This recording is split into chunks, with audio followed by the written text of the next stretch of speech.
What is up, wrestling fans? As you can obviously tell, this is the Smark Out Moment Smack Talk podcast, and I am very sick. I am your host, as always, Tony Mango. Unless I end up losing my voice throughout this episode, then your backup host, one of my perennial co-hosts, as always, Callum Wiggins. Hi there, everyone. He's got a voice. And in between the two of us is Robert Evilise. As always, in between the two of them, I'm not sick, but I do have a cough. So let's see how this one goes.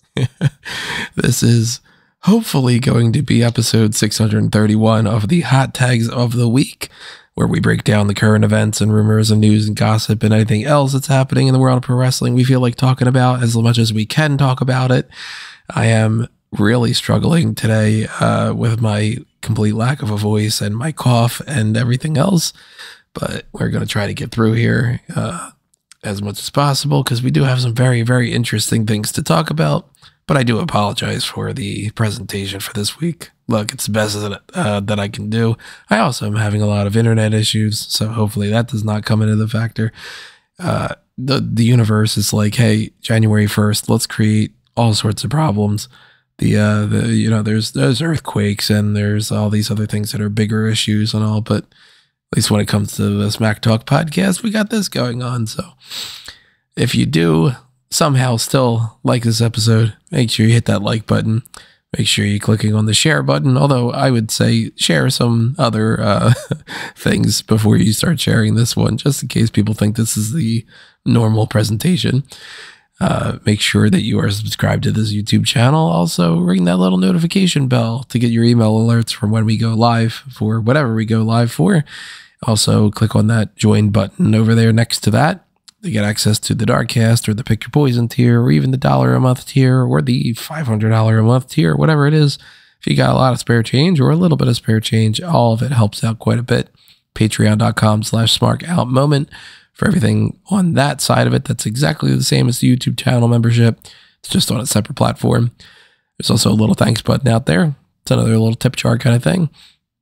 TeePublic and Redbubble, where you can pick up the merchandise. And today, we have a lot of hot tags to talk about, including also the 2023 end of the year recap that we had put on hold a little bit for, talking about a lot of other things last week and stuff, but I'm going to talk about some of that stuff today as much as possible. So, strap yourselves in. We're in for a ride here.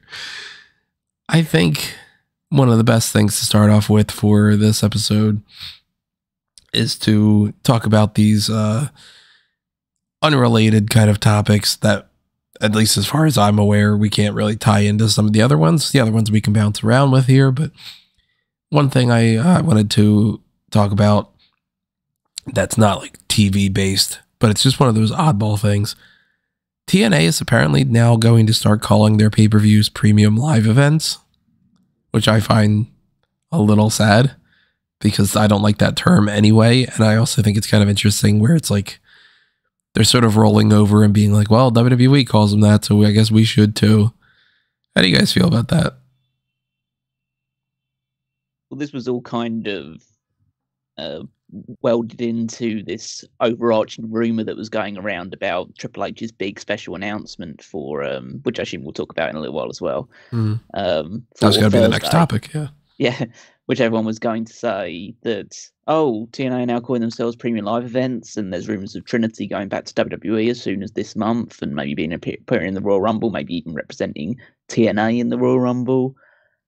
The other is saying, maybe they're working together, especially now that we've had these, at least one instance now of NXT sending Charlie Dempsey over to All Japan Pro Wrestling, and so maybe there's a lot more, or at least there's a willingness for WWE to work with other promotions that wasn't there when Vince McMahon was leading the charge for the company.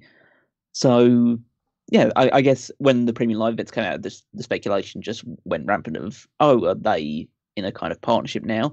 I think it's just essentially, I mean, I don't like the term at all. I think it's a bit like, corporate-y, like BS, but in a manner of speaking, it is a more accurate depiction of what things look like today, as opposed to what they looked like in the past when it was pay-per-view. Because realistically, it's now no longer pay-per-view. It's you pay for the thing, you pay for the show, and then you can watch the show whenever you want from that point onwards. It's like it belongs to you at that point. So, and it's like pay-per-view implies you're not paying for other things, whereas you can't watch Monday Night Raw unless you pay for cable. So it's like, it's not like it's like free TV versus cable where it's like, oh, it's pay-per-view and all that. But I mean, pay-per-view is still applicable. It's just, this is a premium extra thing you pay for. So it's like pay extra per view, which they would never call. But yeah, I think it's just, that term is now kind of becoming more, I guess, more of the zeitgeist, really, of that kind of term is the in term now for these events rather than like pay-per-view. And I'm sure most other promotions will keep hold of it because it feels a bit more like the old school approach of doing it and the more common vernacular. But I imagine the longer the WWE keeps that up, eventually this will, in the years going forward, this will just replace pay-per-view in a lot of people's vocabulary.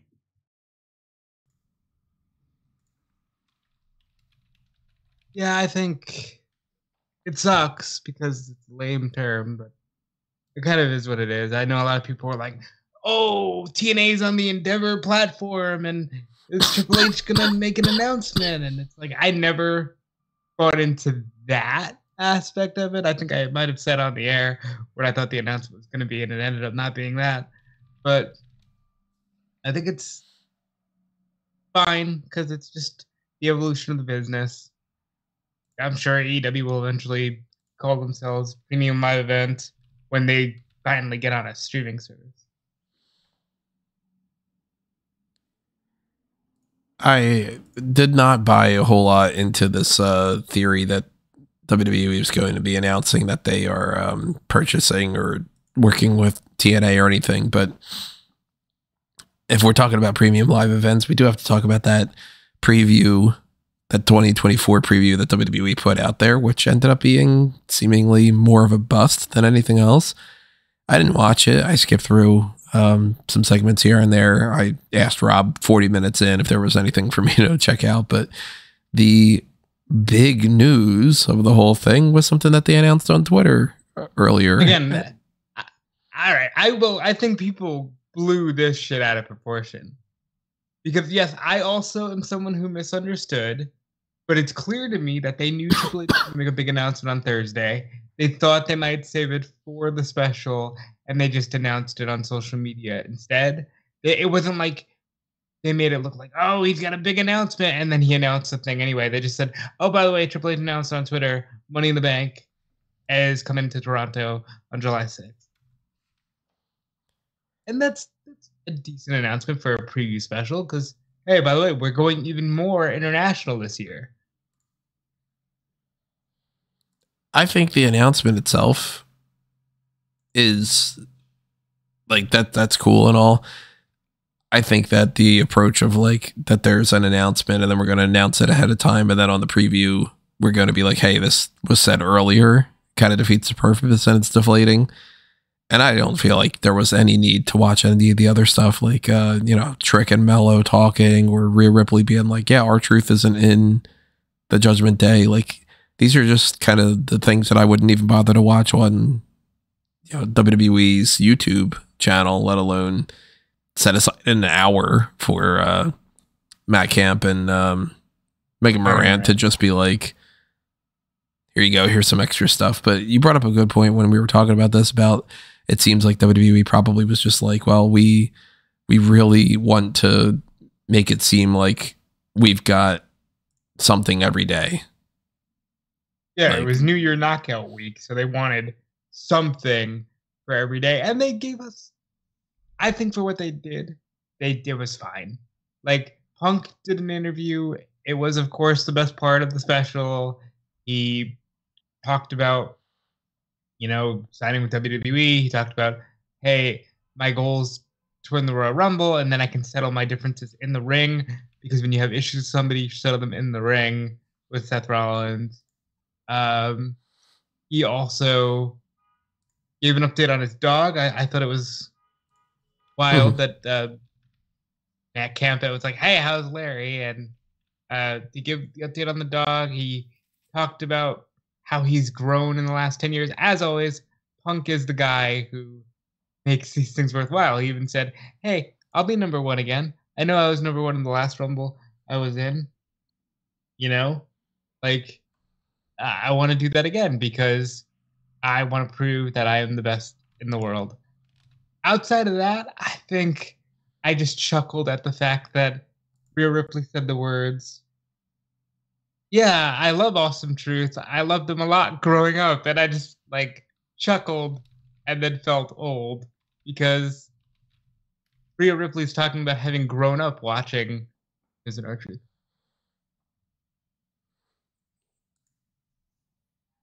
Yeah, nothing crazy that you were going to miss. Yeah, but the announcement itself of Money in the Bank and Heatwave coming to Toronto July 6th and 7th. I will say this, this brain fart that I had like completely stupid, where I was like, I tweeted at Al even, I was like, hey, why isn't the July 7th NXT show Great American Bash? Like, isn't this obvious? Like, this should be Great American Bash instead of Heatwave.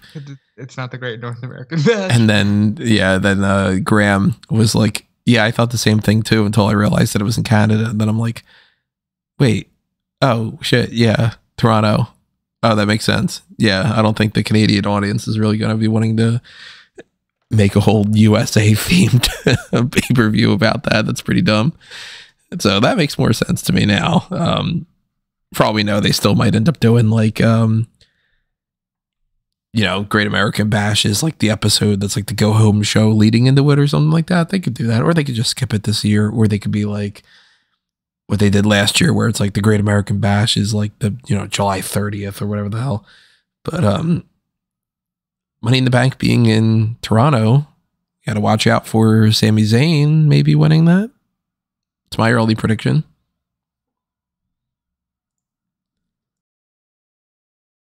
It's a good I choice. didn't even think about it. That is a pretty good choice. Pick someone from Canada. And I presume Candice LeRae's not winning the. Oh no, Candice. I'm trying to think of the other. Who's Canadian woman that could win it? Natty. Not Natty. Never Natty. No. Congratulations to Natty on 17 years. Any other Canadian women? Are there literally any other Canadian women that we can? Trish Stratus. She's Chelsea. Chelsea's Canadian, Chelsea right? Green. She's Chelsea's Canadian. Oh yeah, and she gets pushed fairly decently. So yeah, that could be a choice. She'll be the woman to finally win the briefcase because the other women are fighting for it, and it just falls into her hands.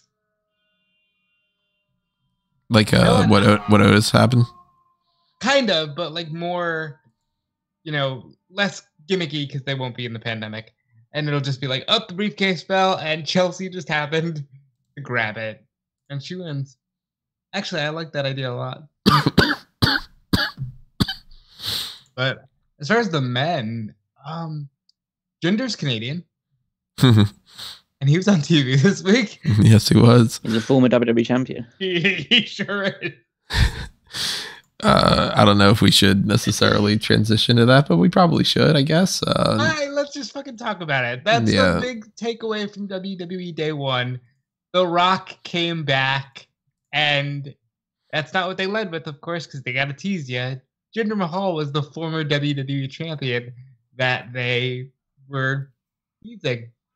And the funniest thing about that to me is, I kid you not, until I heard his music, I had briefly forgotten that he does qualify. He was WWE champion. He did beat Randy Orton at Backlash in 2017. I hate it. I thought that was great up until The Rock popped up. Because I was like, all right, this is awesome that they're going to troll the audience like this. Obviously, it's clearly not going to be just Jinder Mahal. The Rock is going to come out or somebody. And then when The Rock came out, I didn't like it. And for multiple different reasons. One of them being, I obviously don't want The Rock to go up against Roman Reigns at WrestleMania and for Cody to just be pushed off to the side with this idea that like, well, he could win it at SummerSlam and it means just as much, or like it's good enough or whatever. But I also just didn't like the segment. I haven't liked The Rock's promos in the past couple of appearances where, you know, that the whole like get the left side of the crowd to do this and the right side of the crowd to do that. So it could be day one douchebag. I don't know. I mean, I'm kind of like, it's the sort of thing that, I mean, maybe it's just me. I don't know. Maybe because a lot of people obviously loved it, but like, it's not. It's giving me the vibe of like when you watch a movie that you used to like a lot when you were a kid that you thought was the funniest thing ever. And when you watch it as an adult, you're like, oh, this is stupid. And not that like, obviously, like, I mean, wrestling's inherently stupid. Like, of course it is. But like, I'm starting to realize again why I stopped watching when The Rock was as popular. Because I don't think that The Rock's act works as well for me. I've always said that you cannot deny the reactions he gets, and you cannot deny that, like, in YouTube compilations, I think he's tremendous. But I've always maintained that for me, that's why I don't like going back to watch the Attitude Era. I don't find, at least in my wrestling, it's funny because maybe elsewhere in life it applies, but like pee-pee poo-poo humor doesn't work for me when I'm trying to watch pro wrestling. And on top of that, before we even get to the big part of this, I'm going to throw it to Callum here because Callum, as a non-American, what the fuck does this segment do for you as a person? Like, I'm an American. It did nothing for me. I sat there going, I think he's going to announce he's running for president. And I don't want to fucking see that. Like, what was this, Callum? How'd you feel about it? I mean, you're assuming that I watched the segment. I am assuming because it is The Rock. No, I did not watch this. I did not watch this segment. I heard The Rock came back on Raw, and that was basically all I needed to know, really. Not that I'm not as anti, or at least like have an issue with The Rock's approach to things, because yeah, it is very lowest common denominator, but guess what? Wrestling fans are the lowest common denominator, so that is kind of, that's the audience you're catering for. Damn it, Callum, I live for escapism. What are you doing to me? But I think that, yeah, the whole USA, grey, India, boo type thing. But that was kind of started by Jinder just saying that, you know, doing his old shtick of when he was WWE champion, of basically saying that the crowds don't accept someone like him, and then the crowd clearly responded to it because, wow, surprise, surprise, they don't accept someone like him. And that's like, and that's when the babyface comes out and proves why people hate America. But I think that, yeah, I mean, realistically, that was just like a small fry thing leading into what the actual meat of this segment was, which was one line at the end of it. It was basically 20 minutes. I love the phrase you used there, the meat of the matter, because only The Rock, and this is another part of it, can get away with this, where making a challenge for the biggest possible match we can see at WrestleMania or otherwise, by saying, oh, by the way, I'm hungry. Am I going to sit at the bar? Am I going to sit in a booth? Or am I going to sit at the head of the table? Yay! He said the thing. All right, see ya. I'm out of here. What the fuck was that? Like, the whole thing to me just reeked of, oh, God. Like kind of like Tony said, it's just used to be really great, and now you're watching it back and you're going, oh, there's not a lot of substance here. Nah, not really. I mean, The Rock's never been a super depthy character. He's a jock. That's been essentially his character his entire career, really. And yeah, so this segment of him just being up Jinder Mahal, getting absolutely winded, doing two moves, which bodes really well for a match with Roman Reigns. But I would say, at least with the Roman Reigns things, he's just going to be able to lay down for about 5 minutes in between every move or punch, because that's how Roman operates. Roman will just be cutting a promo in the middle of the match anyway. So, but yeah, I mean, that's what everyone kind of wanted to hear, and now he said it. You can't really not deliver on it, because you could just have the segment and The Rock goes away and you just feel like, oh, surely they're planning for it, but you've not sown any seeds. Now the seeds have been sown, so you have to follow through on it. Otherwise, but do you though? Well, you don't have to, which WWE's proved multiple times beforehand. So you don't have The Rock. to. Well, The Rock's also done that.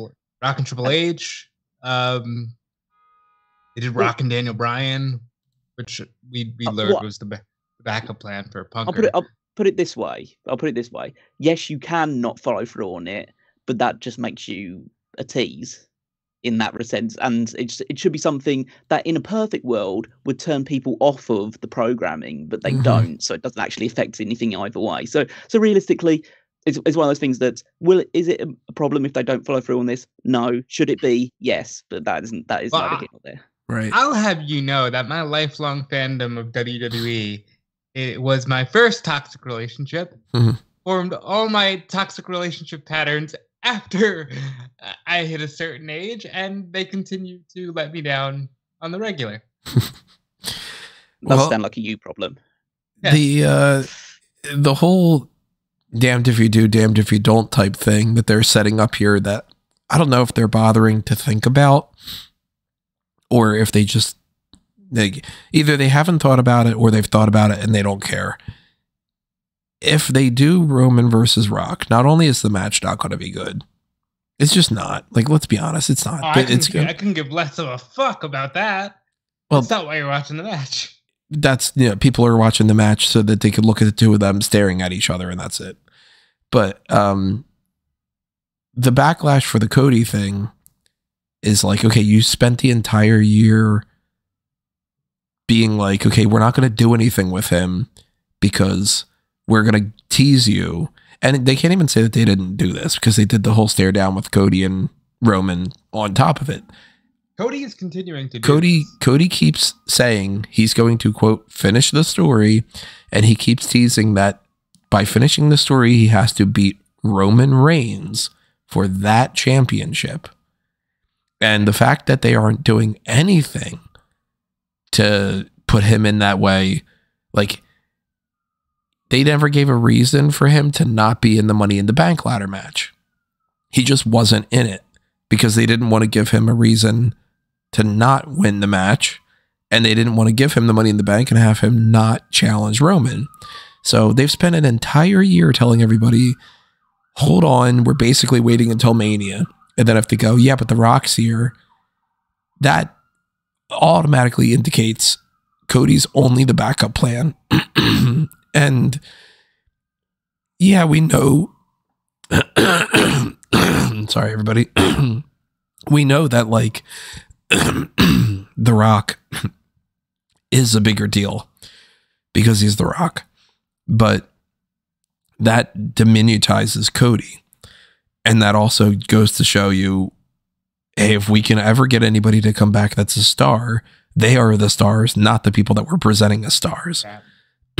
Now, another problem that goes along with that is if you don't do Roman versus Rock at WrestleMania and you do it at Elimination Chamber, you're going to get people that are all like, oh, what the hell? Why isn't this at WrestleMania? I'm mad at Cody because Cody doesn't deserve it.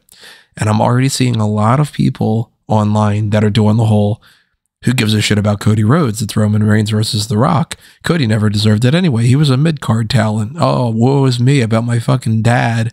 Get over your daddy issues and go back to AEW and all this other stuff, because you're presenting people an option to not want the Cody story.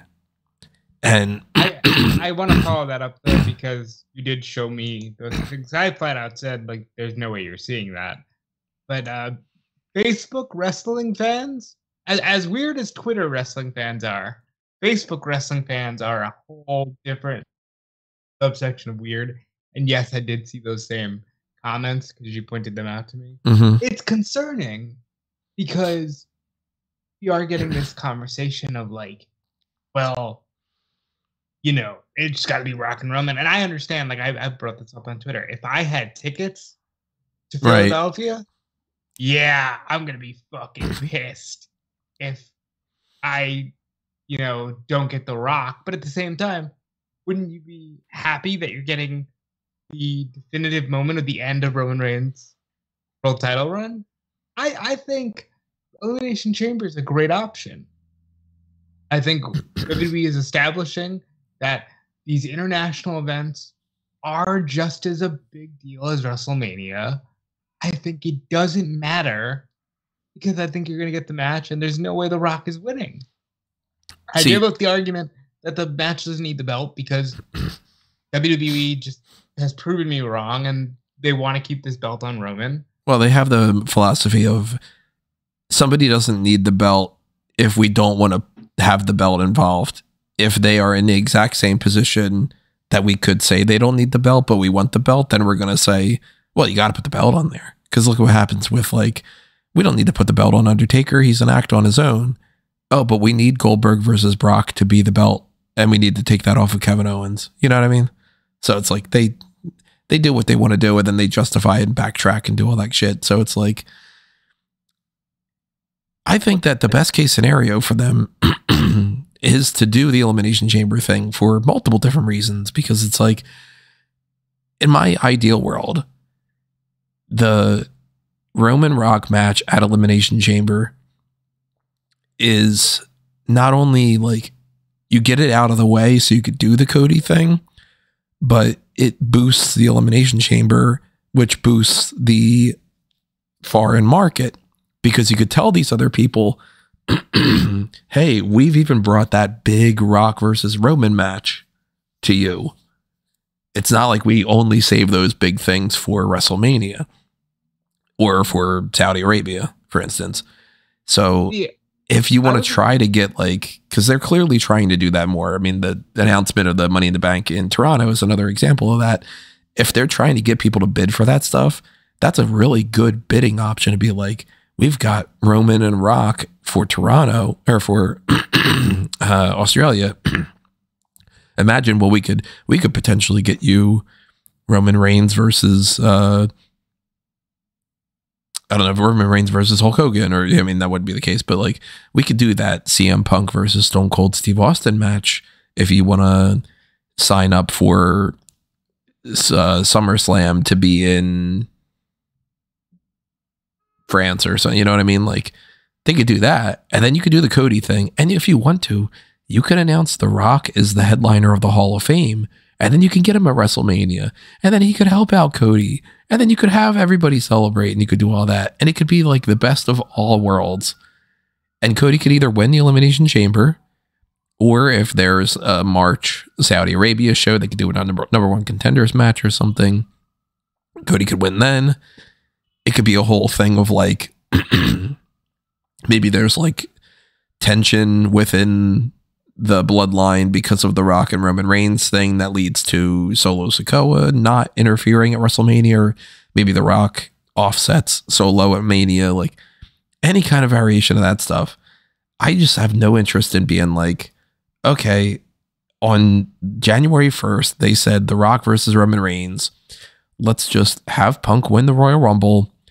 And then over the course of February and March, we all know we're getting Rock versus Roman. Let's just wait and wait and wait and wait until The Rock can come back, cut the same 3 promos against Roman, do that stupid match at WrestleMania. And in the meantime, Cody can just fight somebody, and then we'll come back around to it. And then if you don't care, you're not a good fan. Because that's what they would do. They would guilt trip and gaslight everybody in being like, if you don't care about Cody winning the belt at Payback, then you never really cared to begin with, did you? I think this is, I don't know whether this is a quote that someone else gives, but it's just this is pure WWE fan copium right now. Like this is coming up with suggestions that are, you know, in some people's minds feasible and probable, or even in some it feels like it's probable, but everyone knows where this is going. Oh yeah, it's going to be the Roman Reigns versus Rock at WrestleMania. Yeah, exactly. So I don't know why. I know people are going to try and cling on to these hopeful situations, but what has and again, I don't care if this is a quote unquote new era of WWE. Like, what indication has anyone ever given you in the past that they would do this match here as opposed to at WrestleMania? Right. The only thing I can point at is that they've sometimes done weird things at Elimination Chamber prior to Mania, where like Cena won that 16th World Championship from Styles at Royal Rumble, lost it at Elimination Chamber just to set up Wyatt, and that's right. Like, so it's like they do sometimes do weird things, and then it is in Australia, and that is like they are trying to do that global market kind of thing, but it's like it's delusional to think it's going to be anything but Rock and Roman Mania. The global market thing is like, it doesn't, like, yeah, I can understand the idea of like the Rock and Roman and the stuff that you're getting across, the point of, oh, it shows how great it is, but realistically, Rock's never coming back again for a match after that point, almost certainly, because that's the one match he's got left to do, really. And then beyond that point, it's a case of, well, clearly a lot of these countries are bending over backwards to get WWE to perform for them because they're desperate for pro wrestling TV on their in their country, because it's they're all pretty starved markets, and it's like always already a huge win-win scenario, because WWE get hungrier crowds appearing for their show, and like the country gets to get this big like moment of having these having WWE come into town. So there's really no, like, fundamentally there'll be no real tangible benefit to The Rock appearing in Australia instead. Like, for US fans, that show's going to be taking place at like 6 a.m. So they're not going to put The Rock on in 6 o'clock in the morning to, like, for US fans. What time would it start at 6 a.m. or would it close? I don't know, whatever time it is, like, but it's going to be. I think it really starts early at in like the morning. 4 a.m. Yeah. Okay. Be really early in the morning. I'm pretty sure that when they did the Super Showdown in Australia, that it started at something like 4 or 5 a.m. or something. I think, essentially, it's just based on what we've seen now. I think people just need to either come to terms with the fact that The Rock is facing Roman Reigns at WrestleMania, or do what I do and don't watch. Okay, so then I'm gonna throw this out there. Do we see The Rock? Is this like Rock wins the Royal Rumble? Is this like... No, that's not happening. Punk's winning the Royal Rumble. Rock's not wrestling twice. I mean, I'd love it if The Rock if the Rock screwed Punk out of a Royal Rumble win as well. That'd be great. I mean, if the final three were Rock, Cody, and Punk, it'd be hysterical in a sense, because both men, have just been dying to do this one thing, and it still boils down to, but The Rock is here. The other alternative, and I can already hear you guys saying that will never happen. The other alternative is just, fuck it. Rock helps Randy beat Roman, and Randy versus Cody for the title. It doesn't have to headline, but he can still finish the story. I'd say a more realistic alternative is something like that, or Cody beats Roman for the title at Elimination Chamber. I went over this with Tony. I can't see, like, the American Nightmare lives the dream in Australia. Well, I just say that is, for me, maybe it's just my perspective, is a far more realistic proposition than The Rock fighting in Australia rather than WrestleMania.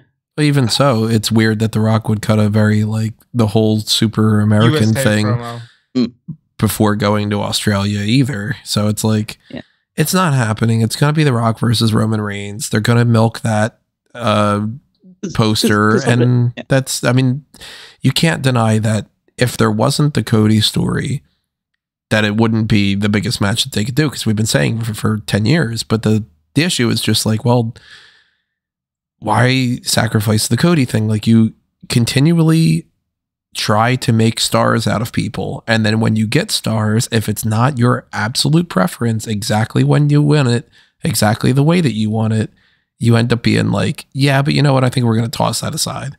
And it baffles me because it's just like, why shoot yourself in the foot here?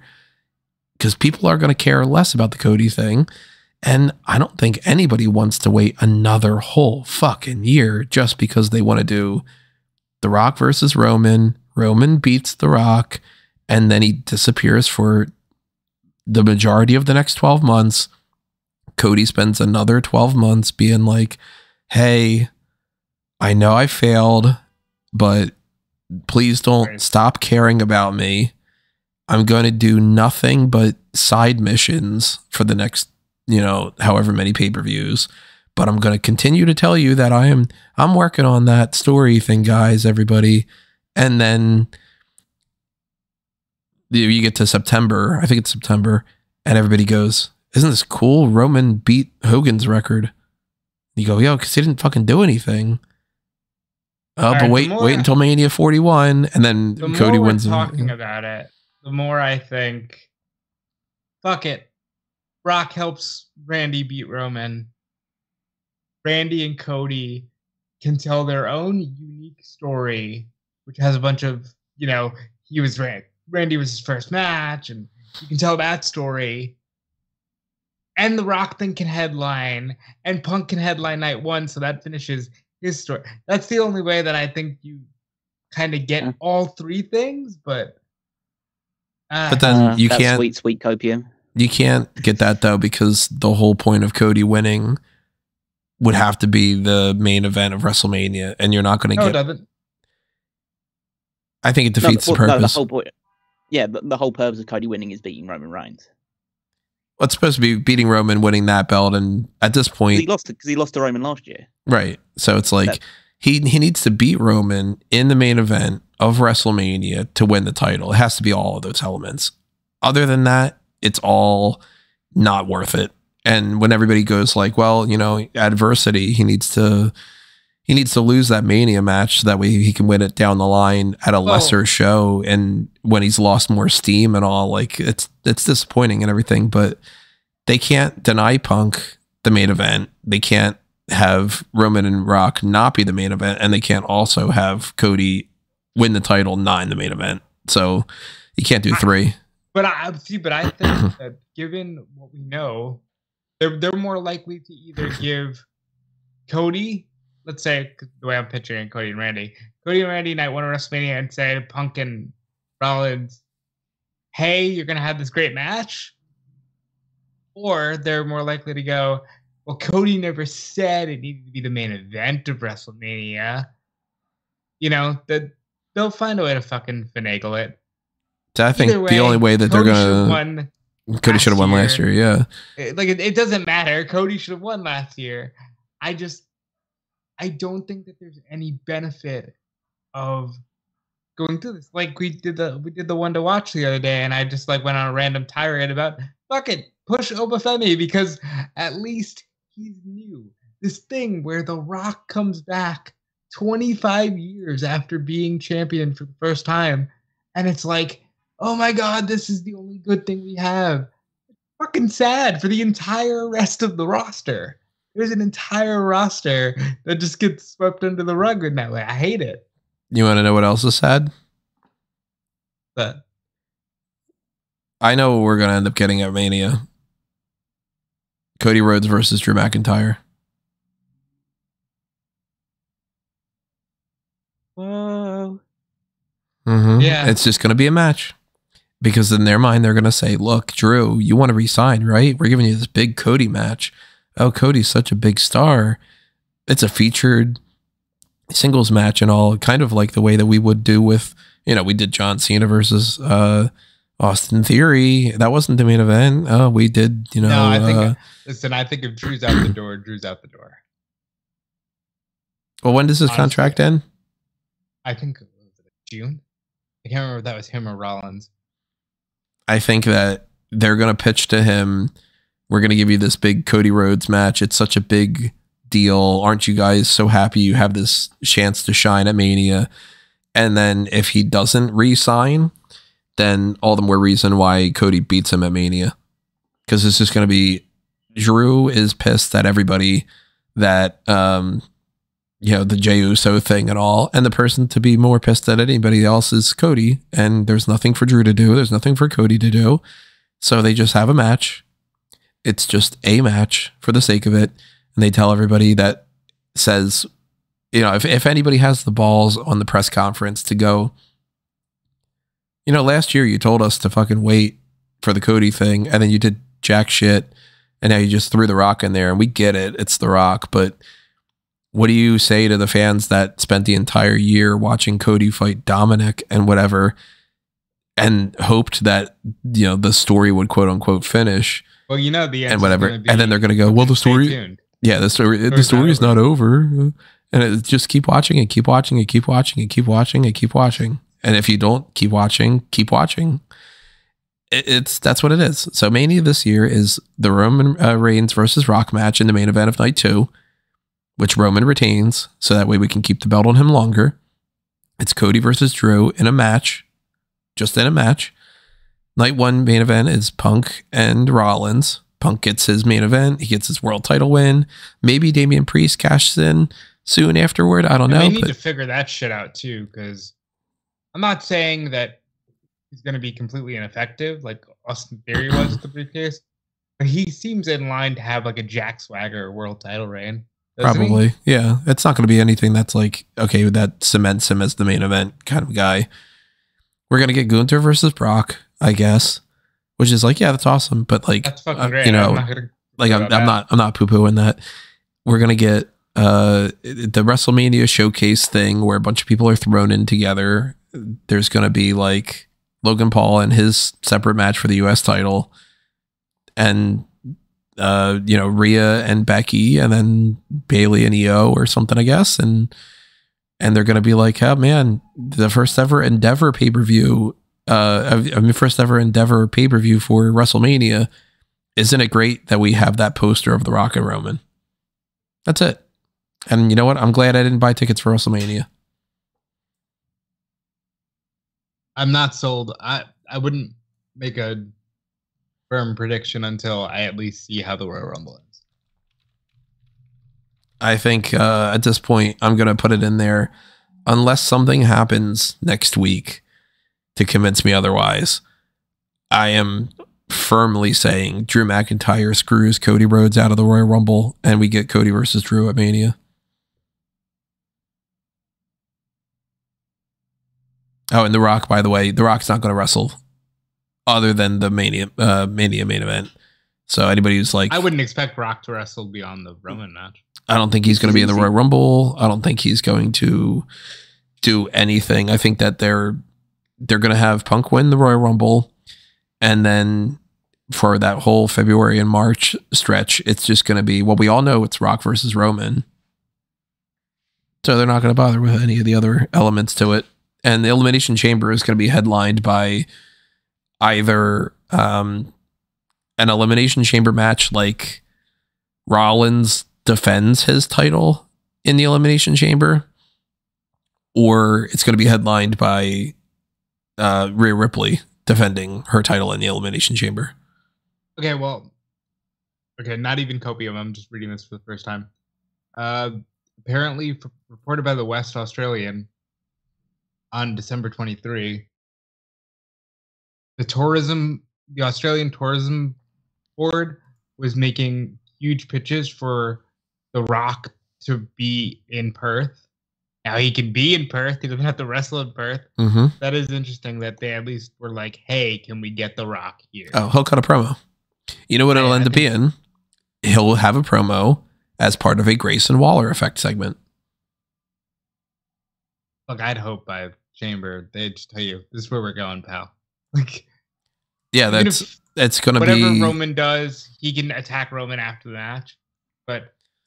Roman's not going to be... This is where we're going. Roman's not going to wrestle with... No, he's not going to be at Elimination Chamber now. It's going to be... it's going to be Grayson Waller interviews The Rock about challenging Roman, and Grayson Waller eats a rock bottom and a people's elbow. And then, that's it. And then they go, oh man, that's great. Grayson Waller got a featured moment with The Rock, and we're heading towards that Mania, guys. You know. I hate it. And so it's like I'm already mentally checked out for a lot of this because, you know, it is what it is. As much as that's supposed to be like, aren't you way more excited about what's coming up next? We're starting off day one with like The Rock is going to challenge Roman. You've been waiting for this for 10 years. I'm like, you waited too long and now it's the worst time for you to do it. Thanks. I'm disappointed in that. And I was disappointed in general about day one. I thought that the Nia Jax and Becky Lynch thing was kind of ridiculous, which Becky Lynch got busted open again. Huh. I wonder what happens there. That was a fucking blood capsule. But that's what they want you to be like. Yeah. It's like, you know, oh wow, if you put Nia in the ring with her and all. That Nia's gimmick is, hey, isn't it funny how risky it is to get in the ring with? I don't know. I don't like it. Like, overall, though, I was no surprise higher on day one than you were. I thought it was fine. Like I didn't expect too much beyond the Rock thing, but well, we got like the Giovanni Vinci was injured, so they had to stop that match. As far as I'm aware, nothing's come out about that yet. About like if he's okay. He's just fine. So that's good. He was fine after. They did that Miz and R-Truth, the Awesome Truth thing. Like there were some funny parts to that, but they had this awful backstage segment with Chelsea Green and Piper Niven crashing a party with Caden Carter and Katana Chance, and it's like they're not. You got to stop doing this gimmick. You can't be like, we're the life of the party when you can't cut a promo and all. You've got no like enthusiasm to you and all. Shayna and Zoe just won like a do nothing match against Natty and Tegan to be like, we're number one contenders. Nobody gave a shit. And then they did that typical Money in the Bank tease and it went nowhere. So it was like day one was flat. New Year's Evil, I thought was flat in a lot of ways. Had some decent stuff there, a lot of blah. Lyra beats Blair Davenport. Lola Vice tried to like cash in her contract thing, which I guess it's like Money in the Bank now too. And that didn't work because Tatum Paxley came out and interrupted. Ilya Dragunov, his scheduled match didn't happen. So they built New Year's Evil around two matches. And at the beginning of the show, they're like, well, we got two great matches for you tonight with these title matches. And then after the first one went, hey, never mind about that other one, by the way. And they replaced that with just Trick Williams against Grayson Waller. Kevin Owens punched him. There you go.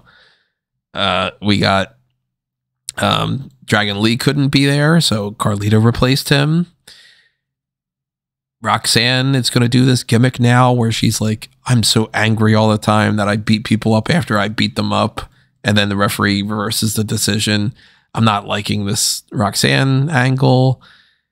Ava, oh my God, Ava gets interviewed by Kelly Kincaid and she rushes through her little set of lines, no emotion whatsoever, as if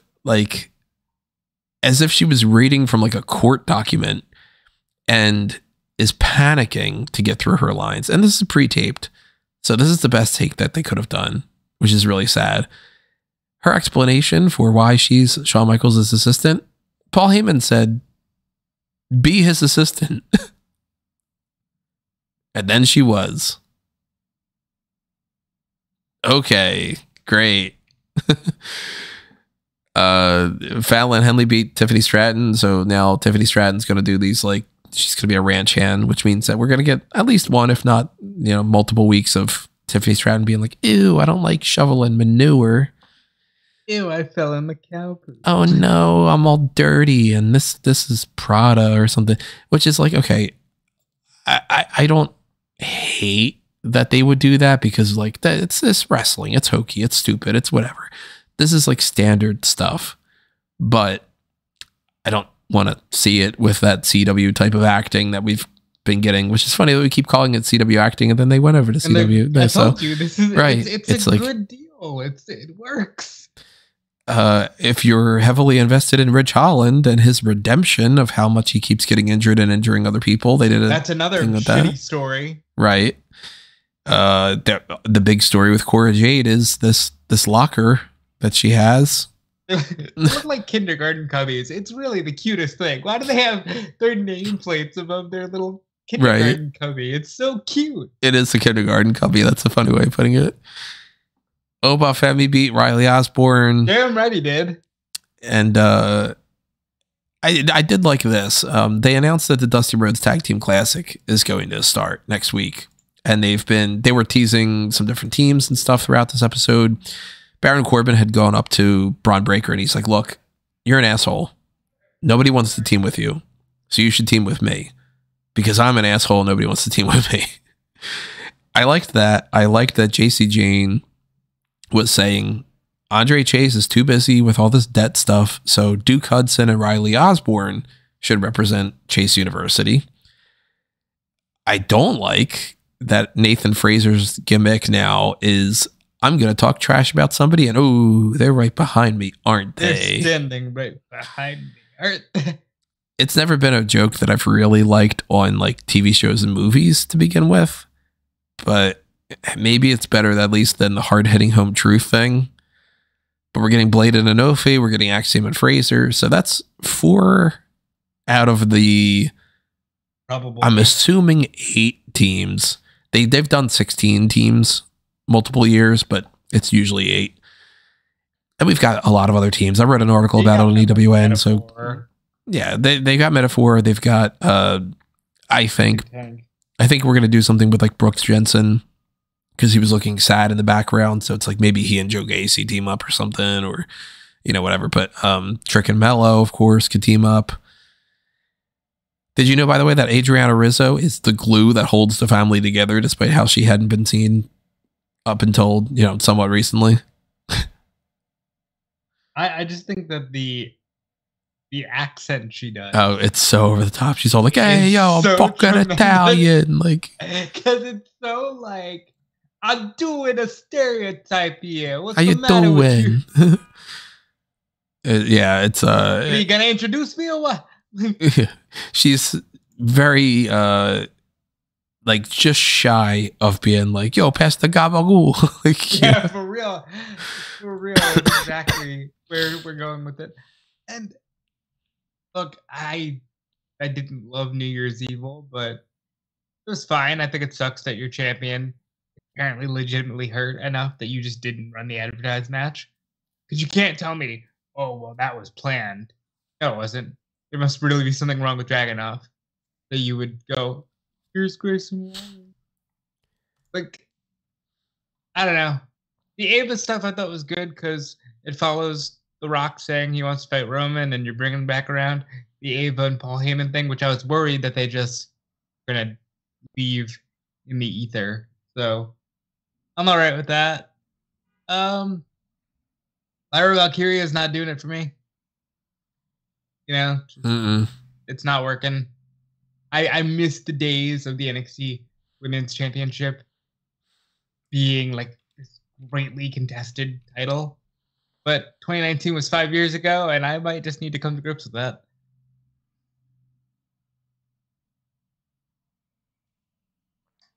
So, I mean, the fact that like I didn't like Day One and I didn't like New Year's Evil means I've got no faith in tonight's SmackDown New Year's Revolution. I'm calling already good shit. Between those two shows and that preview special that they did, New Year's Knockout Week is a fucking bust. I'm disappointed. I think they're teasing. Well, not teasing. Sean was saying that AOP, they might be there to do the stuff with Karrion Kross tonight. We know we're going to get probably Kevin Owens goes on to face Logan Paul. We know, assuming Randy Orton wins to face Roman Reigns. It'll be a standard episode of SmackDown, but with a little more stakes.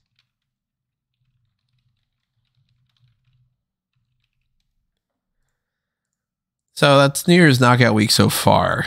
But there are a couple other things we got to talk about, kind of in that range versus outside of that range too. One of them being Kevin Dunn is leaving WWE, or he's left already. Yeah, Kevin is done. And I mean, 40 plus years, like we're going to see some changes for sure. But I'm also kind of assuming that we're probably not going to see the same type of changes that everybody's expecting, that it's going to be like an immediate switch over and next week or something is going to be like, okay, well, now the presentation's completely different. We will see at least some variety of like, maybe they're not going to do the same camera angles. Maybe they're not going to cut to the, somebody has to be thrown to the outside of the ring and then the announcers have to be like, Ken so-and-so, get back into it as SmackDown rolls on, like that kind, the verbiage and whatever. But I'm down for seeing a change. That's for sure. How you guys feel about the Kevin Dunn thing? I think a lot of this is that new year, new me syndrome. Same thing with a lot of the Vince stuff, where I think it's been ingrained in our brains for so long that it's Vince and Kevin Dunn, that it's just assumed, well, if they go, it'll magically be better, right? And I don't know that we're going to see a major change or a major recognizable change anytime soon, but I'm open to, like you said, I'm open to seeing any change. I think a lot of people would probably safely agree this came 40 years too late. Yeah, I mean, by all accounts, he's a misogynistic piece of shit, and so I'm more than happy. Well, you hear all those stories about the stuff that he said about certain women in the company, about how the way they looked and the way they like present themselves, how Becky Lynch can't cut a promo when she's arguably the best promo in the entire women's division right now. It's just all this other stuff that he had a very, I'd say, like it's like he's the absolute worst person, but it's a case of he had a very strict way of how he wanted to present wrestling. And I think as over times and other companies have tried different things, his version of production became more and more dated. And then you see the sort of, you saw those clips online of the really like egregious stuff of the cameras moving up and down, like every time there was like a chair shot or a punch or something like that. The like millions of camera cuts that would take place in like a minute long stretch of TV. Just like, it's almost like every time someone would either hit a punch or a strike or something of that ilk, the camera would change because for some reason they don't think the punches look realistic if you would just keep the camera still for a short period of time.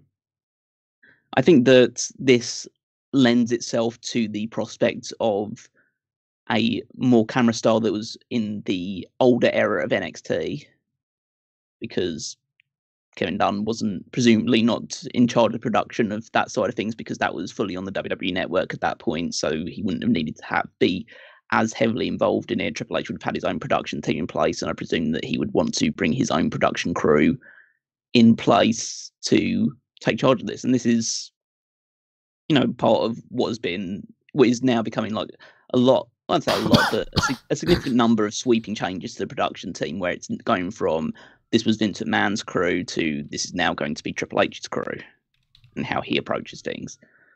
So, yeah, I think this is an overall very positive step for WWE, and hopefully it does lead to, I'd say it doesn't need to be wholesale changes to production, but I think they could definitely do with an update.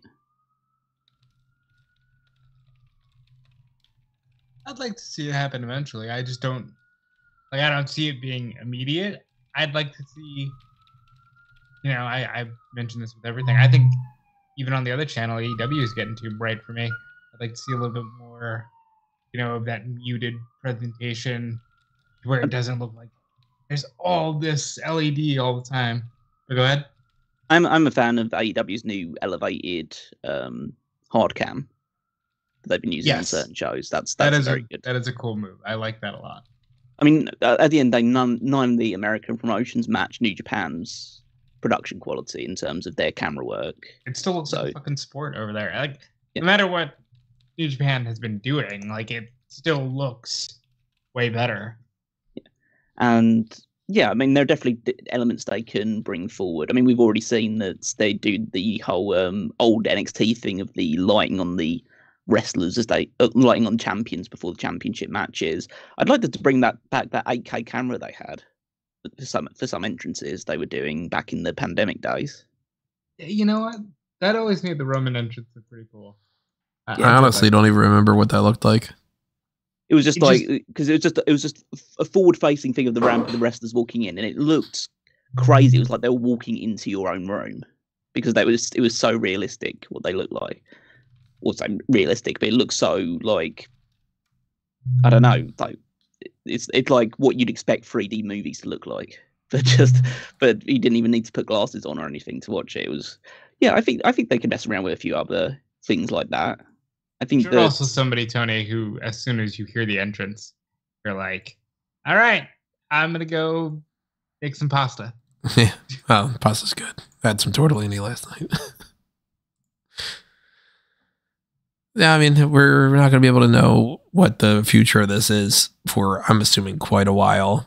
And as far as I'm aware, they haven't announced anybody that's like a true successor to Kevin Dunn. It seems like it might be multiple people kind of taking on his job. And even if they announce somebody, I don't know if I necessarily would even know who it is. It might just be like, Mitch Williams is doing this. And it's like, oh, yeah.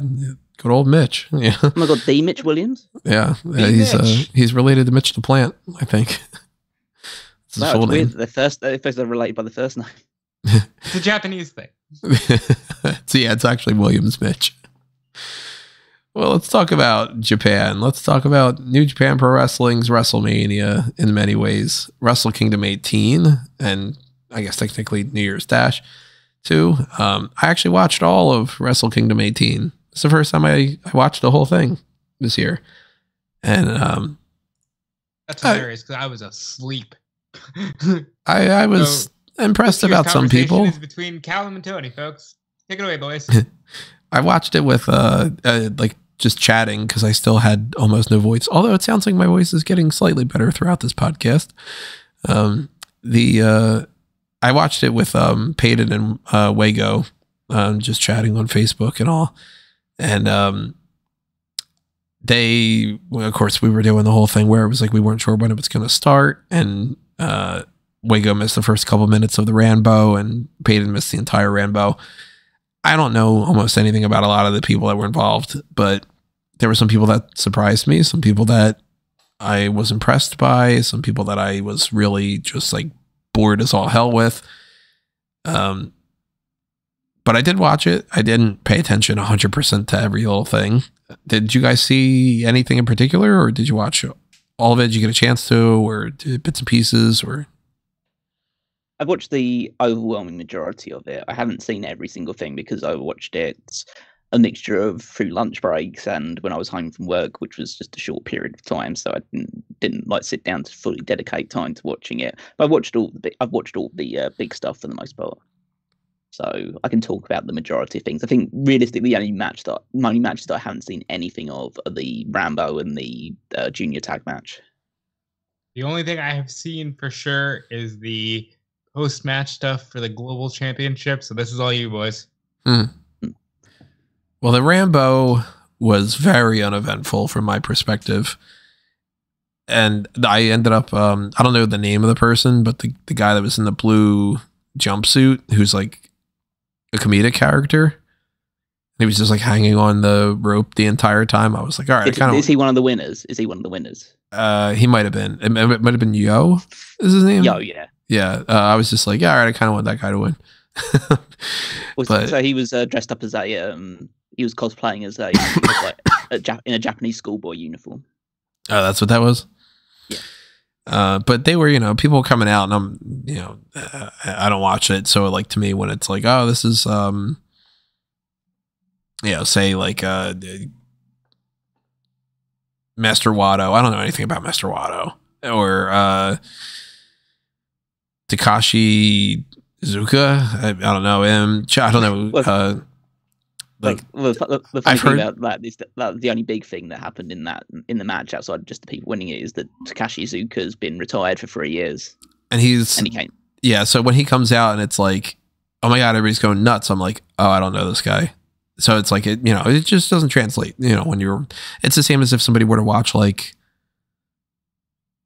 I don't know, say No Time to Die, and when We Have All the Time in the World song starts playing. If you've never seen a Bond film before, you don't react to it, or you're not going to react to Cap getting Mjolnir in Avengers Endgame and saying Avengers Assemble if this is the first Avengers one that you watch or something. So to me, everybody's going nuts, and I'm like, oh, I don't know this guy, but he's biting people's heads, so that's kind of neat. And most of the other people were just like, I don't really care about TM61 or about any of them. So the Rambo to me was a wash.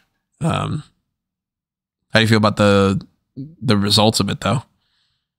Well, I guess we can talk about it and lean it into New Year's Dash, because so the 4 people that won this match, because that's the way they work with the King of Pro Wrestling, Rambos, is that they determine who the 4 people that will have a Fatal 4-Way match for the provisional King of Pro Wrestling 2024 Championship.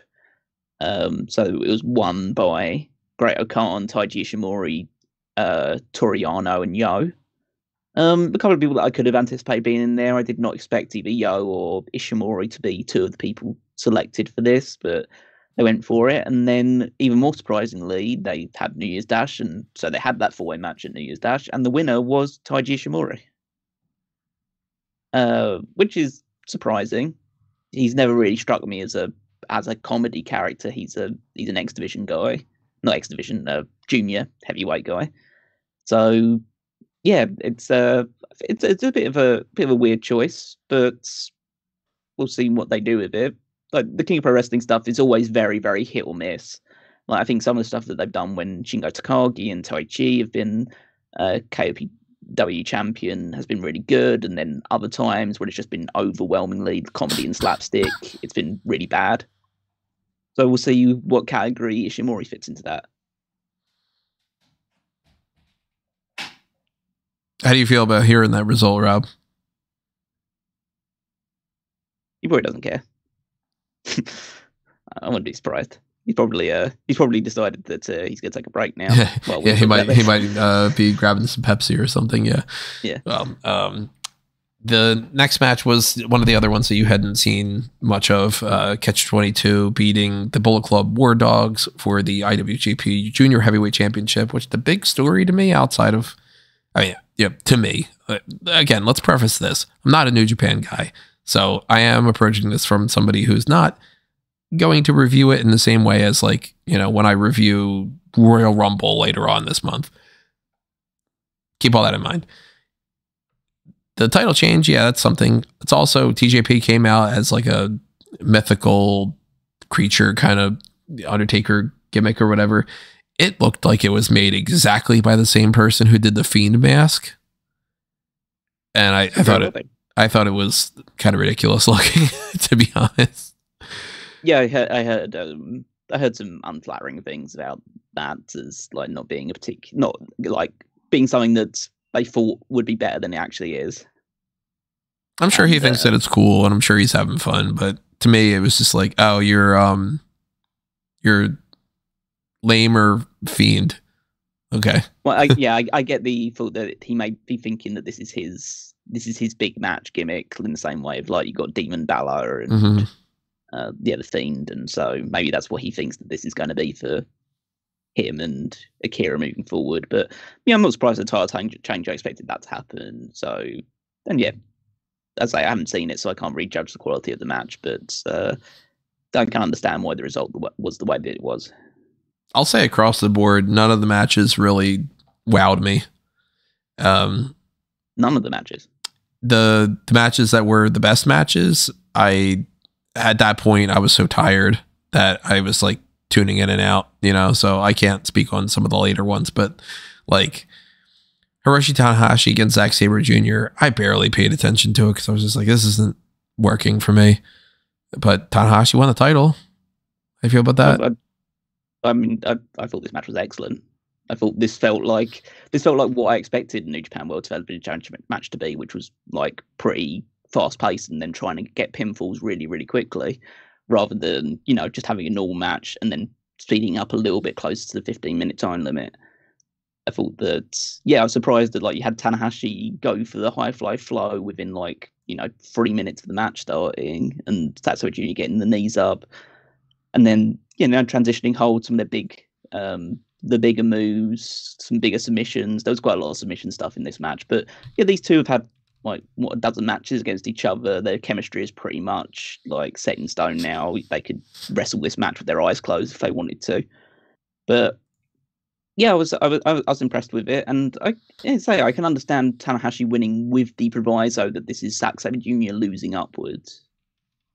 And I think that this is the time, in the way that the company is now, and how they're losing certain people, and how they've got opportunities and spaces for upward trajectory, that he really should be making a real play for the World Championship now. Do you think that there's any kind of changes that he's going to be making with being in charge to the presentation of the World TV title? Well, I guess, do you want to talk about what happened at New Year's Dash related to this? Yeah, if there's, I didn't check New Year's Dash, so I don't know what happens there. If there's anything that bounces between them, go for it. All right, so Tanahashi he defended the title for the first time at New Year's Dash against Ryusuke Taguchi, who's just he's older than probably both of these guys, and is just a perennial comedy character anyway. So it was just a pretty jokey match for the most part. But then after that match, Matt Riddle appeared on screen and challenged Tanahashi to a match, presumably for the television championship. So if that's the change in presentation that he's leading forward, it makes me feel first of all, I think that maybe we've overstated Tanahashi's position as president, in the sense that he's probably now just a figurehead. I assume that he's just a figurehead, and he's just there to appease wrestlers, saying that, our president is one of us, so that's good. Matt Riddle coming in is disappointing. Mm-hmm. I think that New Japan has a reputation, which I wish it would get rid of being the hideaway for wrestlers that are no longer in many ways employable for the biggest promotions in the US for a multitude of reasons. I think that it shouldn't be a safe haven for criminals and sex pests. And Matt Riddle, in many people's perspective, fits into both categories. So I think that I've seen it in the past. You've had Marty Scurll and Michael Elgin and all these other names find a steady stream of employment until the point that it becomes untenable to keep them around, and so they'll try and see what they can get out of Riddle. I imagine it won't work out as a long-term thing, but I'd say that it might be one of those things that depending on the circumstances, that Tony Khan might be on the phone to them at some point saying, well, you're not having this guy around when we're doing matches, or that when we're doing shows with you, because we're not bringing that over onto our side of things. But you'd hope, but you'd hope so, obviously. But he hired Ric Flair, but we'll see. Exactly. So we'll see how that goes. But yeah, as a general rule, just as a general wrestling fan thing, it's pretty disheartening to see him back in a position of prominence. He was also in MLW, but that tells you everything you need to know about MLW. You don't necessarily think he's going to win that television title, right? Oh yeah, I think he's going to win that television title. I don't know. He's going to have a match. It's one of those things that he's either having that match with Tanahashi and he's going to lose it, but it's his audition for New Japan. If it goes well and nobody really cares about it in terms of the audience, then they might bring him in for more stuff.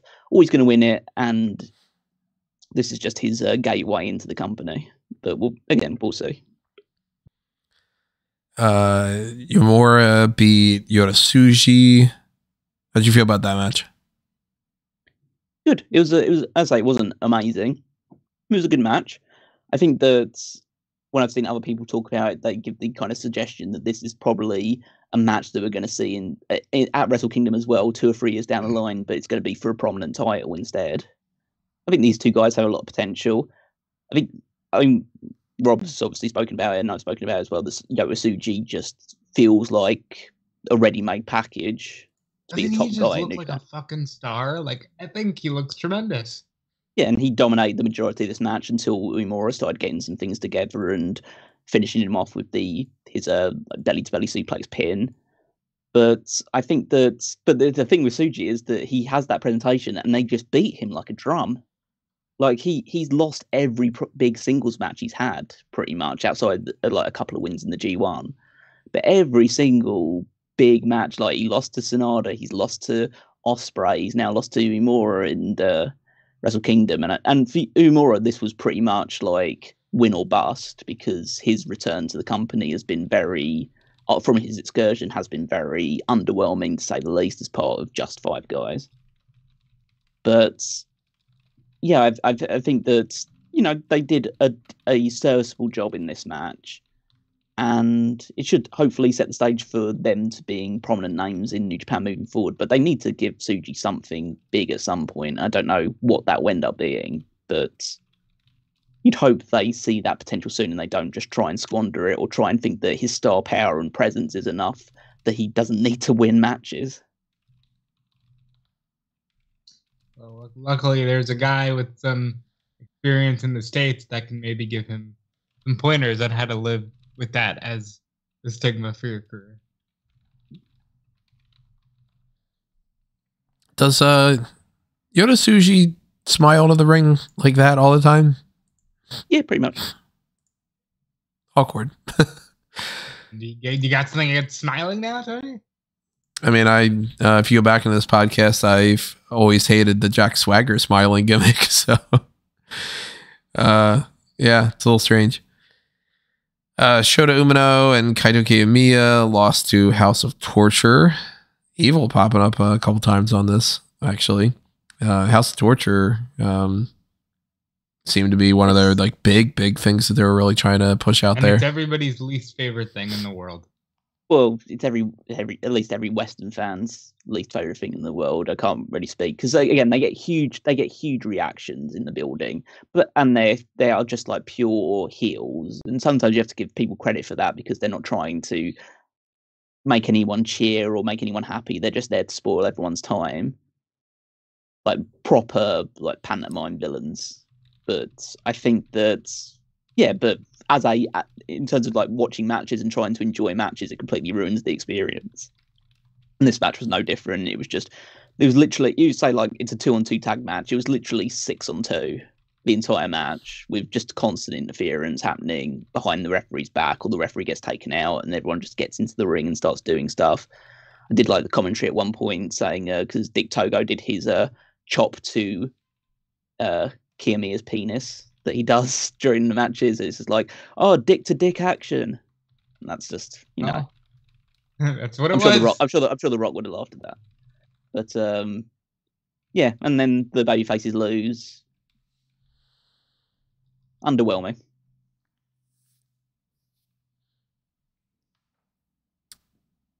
Shingo Takagi lost the never openweight title to Tama Tonga, who you guys were saying before we got started here is leaving the company.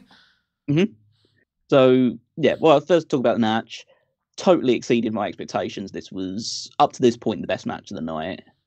I thought that they absolutely delivered. Takagi, when it's on a big stage, there's they're few better than Takagi, and he put in an excellent performance. And Tonga was with him every step of the way.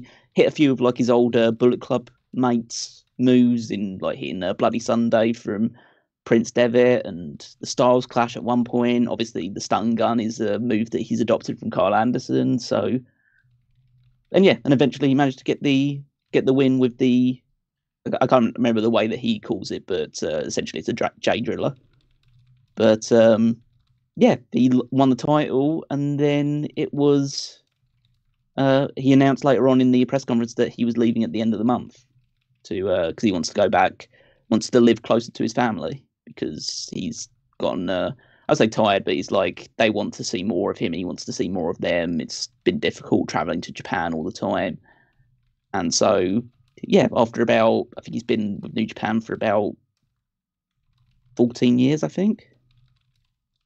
So, yeah, it's going to be I guess a changing of the guard, but he's currently the never openweight champion. So the first order of business is to find out who's taking that title off of him.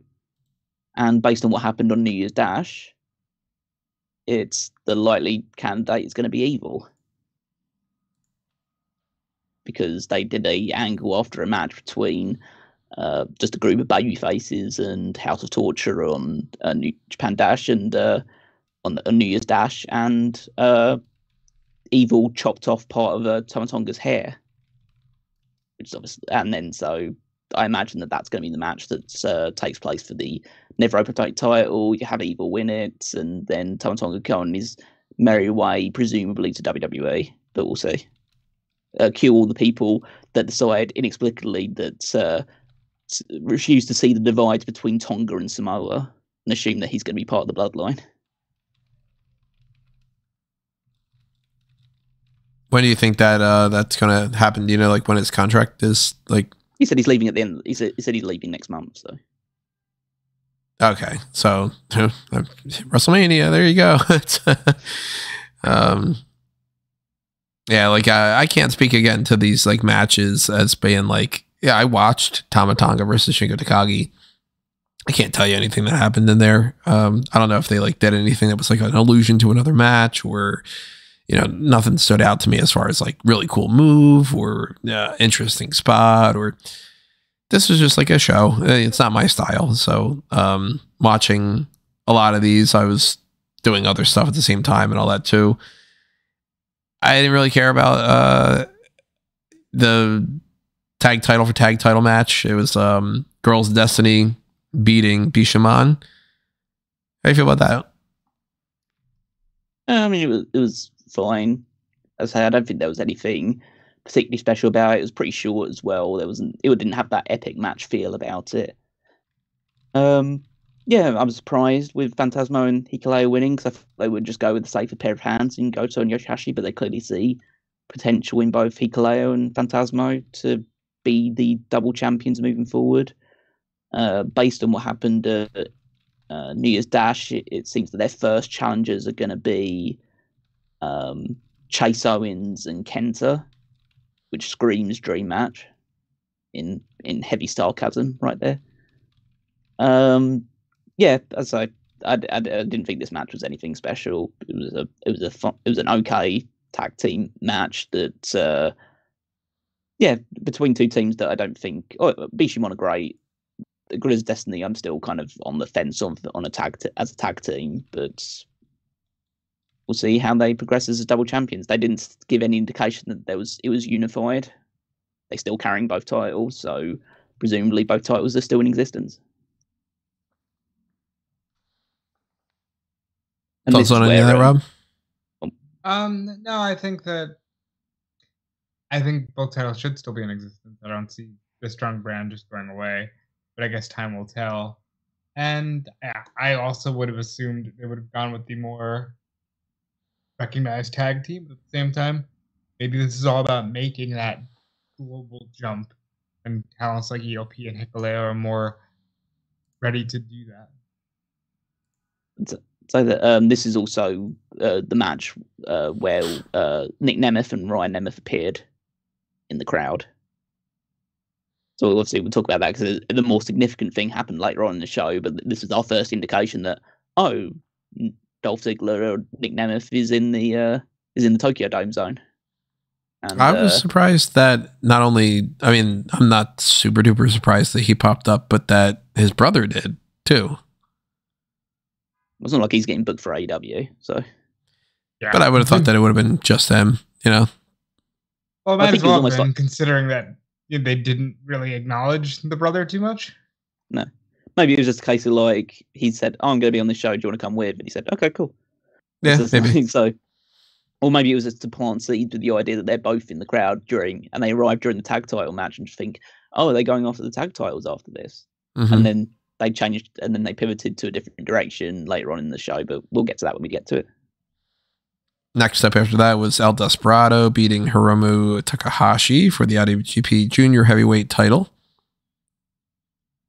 Yeah, a good match. Definitely not the best that they've ever had against each other. They have higher peaks, but it was good. There was some decent transitions throughout the entire thing.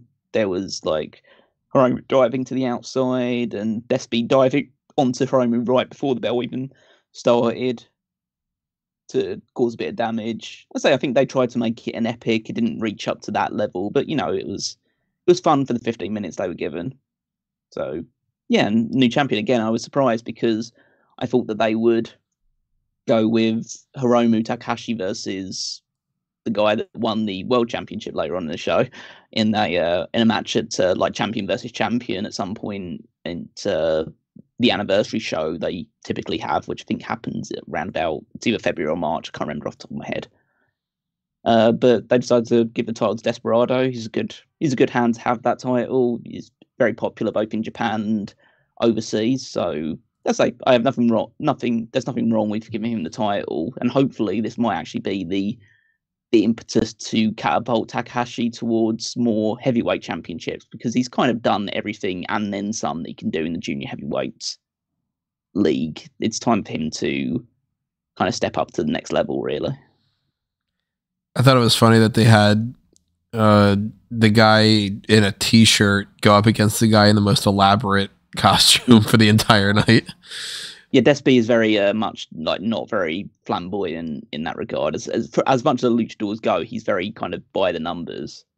In a good way, I think that it's kind of actually makes him stand out more that he's a luchador character that is kind of not over the top flamboyant. And Takahashi is just pure flamboyance, really. So it's a good meshing of aesthetics. Then we have one of the big matches of the night. David Finlay beats Will Ospreay and Jon Moxley for the IWGP Global Heavyweight Championship, which I thought it was hilarious. Afterward, Moxley's little thing where he's like, yeah, I'm supposed to come out here and talk to you about the global, is it the global title? It's the global Mitsubishi, whatever. There's 32 fucking titles in this company and I didn't win it. I thought that was great. Finlay, when Pagan and Wago and I were talking about this, and we're all like, okay, Ospreay's got this big entrance. Jon Moxley's coming out, not with Wild Thing, but then on top of that, he's also dressed up as like a poor man's cosplay of Red Hood, which is just like, I'm not feeling that. And then Finlay comes out and, we're talking about the difference between like, he looks like he's like a bigger star than what Fit Finlay looked like more marketable in that way. And then it seems like it's pretty obvious that he should win this because he's like the in-house guy and all. I unfortunately didn't see all of this match. The bits and pieces that I did see, I enjoyed, but not to a point where I like none of these matches are anything I would be like, hey, there's nothing that I can watch in WWE or AEW this year that's going to top it. But you might feel differently because this is more your style. How'd you like this? Oh, I thought it was excellent as a match. I mean, the match started off. I mean, just to talk about the entrances, Finlay's entrance, just Finlay's entrance, that's fine. Moxley, I mean, I like the Red Hood thing, and also it's nice to hear his New Japan theme every now and again. It's just a more hard-hitting theme. Ospreay's entrance was just incredible. Like the Assassin's Creed motif throughout it as well. Like, yeah, it was just the big showcase entrance for like his final, well, it may not be his last ever Wrestle Kingdom, but his final one as a fully contracted New Japan guy. And yeah, in the crowd chanting Ospreay when the beat hits in his music, it's just, yeah, it shows how big of a star he is over in Japan and how big of a name he's become there. So they'd had an agreement in the press conference prior to Wrestle Kingdom between Ospreay and Moxley, settled over a couple of non-alcoholic beers, that they would essentially double team David Finlay for the first 5 minutes of the match, take him out, and then have a singles match because that's the match that everyone wanted to see in the first place. So they duly spent the first about four and a bit minutes beating the shit out of David Finlay all around the arena. And then they put him through a table. Then they had an awesome sprint as a singles thing. They've got unbelievable chemistry with each other. Then Finlay comes back, starts attacking them. Moxley started bleeding because it was a day ending in Y. And then, just excellent three-way action. You had at one point Gabriel Kidd and Alex Coughlin come out to try and take out the other two and make things easy for Finlay. Then Ospreay and Moxley decide to combine again together, take them out with a Swanton bomb through two tables on the outside, which looked cool because the tables didn't actually break, but not in the way that usual tables break. That Coughlin just, his ass just fell through the bottom of one of the tables at one point. He was just sitting there in a broken table, which was funny. And then a fantastic finishing sequence with hidden blades coming in from nowhere after Moxley hits the Death Rider on Finlay, and then Ospreay just flies in with a hidden blade. Moxley kicks out one, Ospreay hits another one, hits Stormbreaker, but then Finlay comes in and then hits his two finishes, which is a Ushigoroshi knee to the head, and then a modified GTS knee to the face, and then gets the pin. And I'd say the result is as you would have expected. He's the one guy that's permanently signed with New Japan. Ospreay would more than be willing to do the job on the way out, and so he duly did that. I'm not surprised that Moxley was protected. He doesn't take many pinfalls outside of AEW, so I'm not surprised that he didn't take the loss here. And I came out of this wanting one thing in particular, which is Will Ospreay versus Jon Moxley at Revolution, please. That would be the match that I would have Ospreay come in with, because the combination between those two was unbelievable throughout the entire match. So could be, or maybe they save that for the future. They could save it for the future, but I think that'd be a good introduction for Ospreay to people that aren't maybe as familiar with him in the AEW audience. And it's one that you don't have to build up either, so you can have Mox take some time off and continue to get better. But and then post match we had David Finlay was just talking trash on the outside, got in Nic Nemeth's face, and then they started brawling. They had to be pulled apart towards the end. David Finlay later on in the post show press conference was attacked by Dolph Ziggler in an amazingly quick turnaround of the meme of the guy jumping the courtroom judge. And then he just jumped over the table onto Finlay. Finlay and Gato get out of dodge, and he cuts a really good promo, actually, for considering the fact that he, for the first time, doesn't have a script in front of him to do these things for. I think this is the time to, I guess, talk about Nemeth in New Japan Pro Wrestling. So this is presumably where he's going to be for at least a short term, if not longer. I'm happier with this. Not even just because I watch less New Japan than AEW, but I think that this is an indication that he wants to try something different and he wants to test himself in a promotion rather than go to AEW where he could potentially make more money, but would kind of be in the, John Morrison camp of okay, guy that used to be big in WWE is here to kind of just be around about the mid card, do a few jobs and then move on.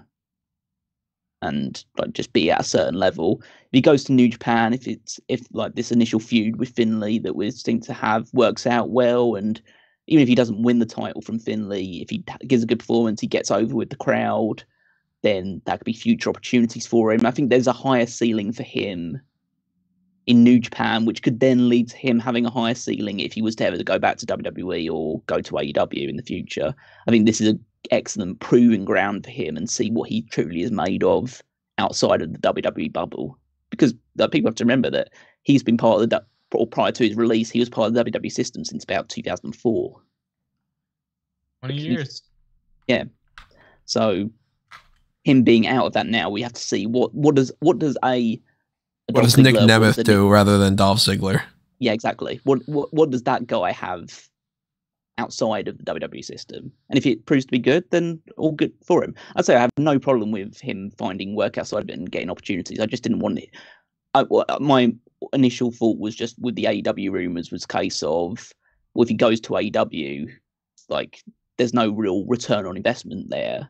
Whereas if he goes to New Japan, I'm not saying there'll be a huge return on investment on him either, but he has more of an opportunity to impress and be a big deal there. And I am not going to say I'm concerned. It just feels like, oh, look, I hope he can have a great run. But I'm also like, damn, if only it was like 10 years ago. You know what I mean? I'm worried that he's just going to be used to put Finley over, which might end up making people groan even more. And then that'll be what he does. I'd like to see him win this title. I'd like to see him live up to the actual expectations that I have set for him, in my mind of like, yeah, Ziggler's the guy who can still do it all. I'd love to see that. But I'm tentative to say that that's what we will see, because I'm just not sure. What do you imagine is the eventual end games that you guys have in mind for Ziggler in New Japan? Is it going to be more of like the Chris Jericho type where like established star goes there, becomes an even bigger star through a different method? Or is it more like when you see kind of, I guess, like the refugee sort of thing where it's like, all right, well, he's going from being an upper mid card floating talent in WWE to, let's face it, the global title is not the world title. Is he going to be like, all right, he failed that, and well, we could have him fight for the junior title. Maybe he'll fight for this. Well, why not? What's the? Because he's way too big to be a junior. Isn't the cutoff around his weight limit? No, well, at least not the weight limit they'll present him as. I thought that he was like 200 something. Like, what is the weight limit? What's the cutoff for the weight limit? There isn't really like a definitive weight limit for the junior division, but there's a clear like he's Ziggler is presented as a heavyweight. Well, yeah, let's put it this way: you like definitely Bryan Danielson fits into the junior category, but you would never present him as a junior. You present him as the IWGP World Heavyweight Champion. Yeah, so at least Wikipedia says the weight limit's 220 pounds, and then Ziggler is 218 pounds. Yeah. So they could always do that if they wanted to. And he'll be presented as like 230 or whatever. Yeah. But do you think that he'll be in that position where he might end up being like the never open weight championship is like the highest that he can get? Or like, do you think that there's going to be, a means for him to actually be fighting for the world title at Wrestle Kingdom 19? I think the beauty of this is that even if he just has a sick run with the never open weight championship, if he can provide something different in a presentation and in the ring, what people have come to expect, which is pretty much, just milquetoast, I think he's in a better position than he was when he came there. Yeah, and so like I'm totally not against the idea of people coming in at his advanced stage of his career and having renaissance runs. I mean, look at what Christian Cage is doing in AEW right now. But it's a case of, first of all, he's probably not going to be with New Japan full time. He's not going to move to Japan. He's going to be coming in for occasional tours and opportunities, like long term. I definitely see him losing to David Finlay, because at the end of the day, David Finlay is the established guy, and utilizing a guy like Nemeth to put him over is good because, first of all, Nemeth will in all likelihood, give him a good match because Nemeth is a great wrestler.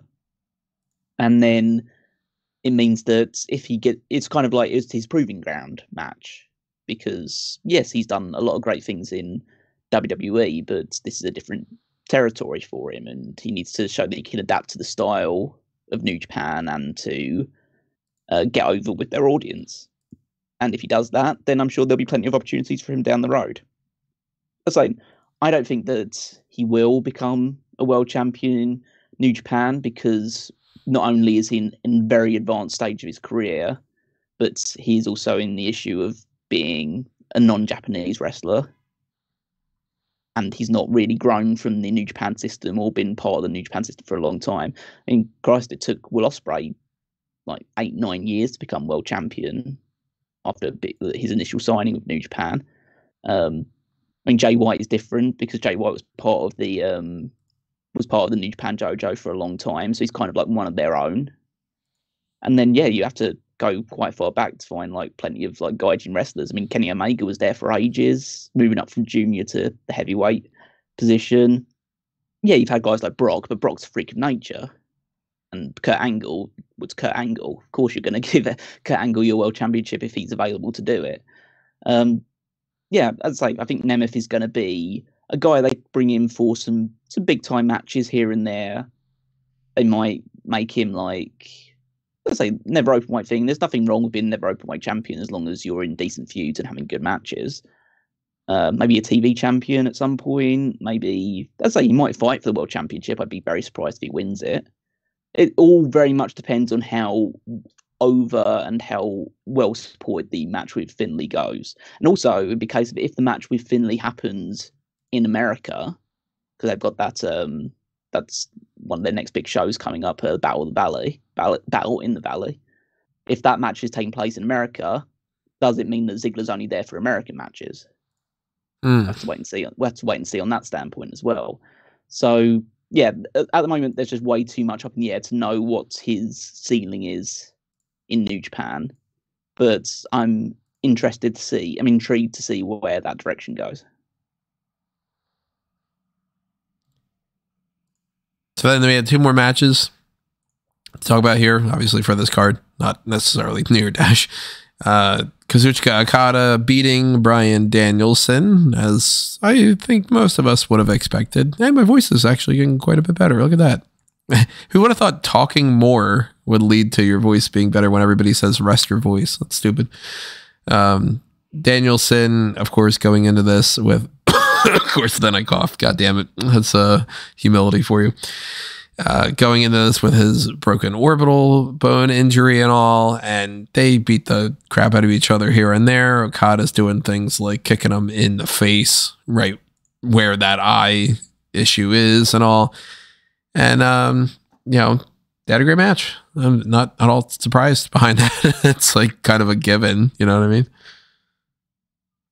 Yeah, unsurprisingly, this is like match of the year so far. Of course, we're only like 5 days into the year, but a few things have matched up to this yet. But yeah, I thought this was an excellent match. Much, I'd say like much better, but like definitely better than their Forbidden Door match, because this was just an exercise of Bryan Danielson showing how to target a body part, and it's essentially just destroyed Okada's right arm for the entirety of the match.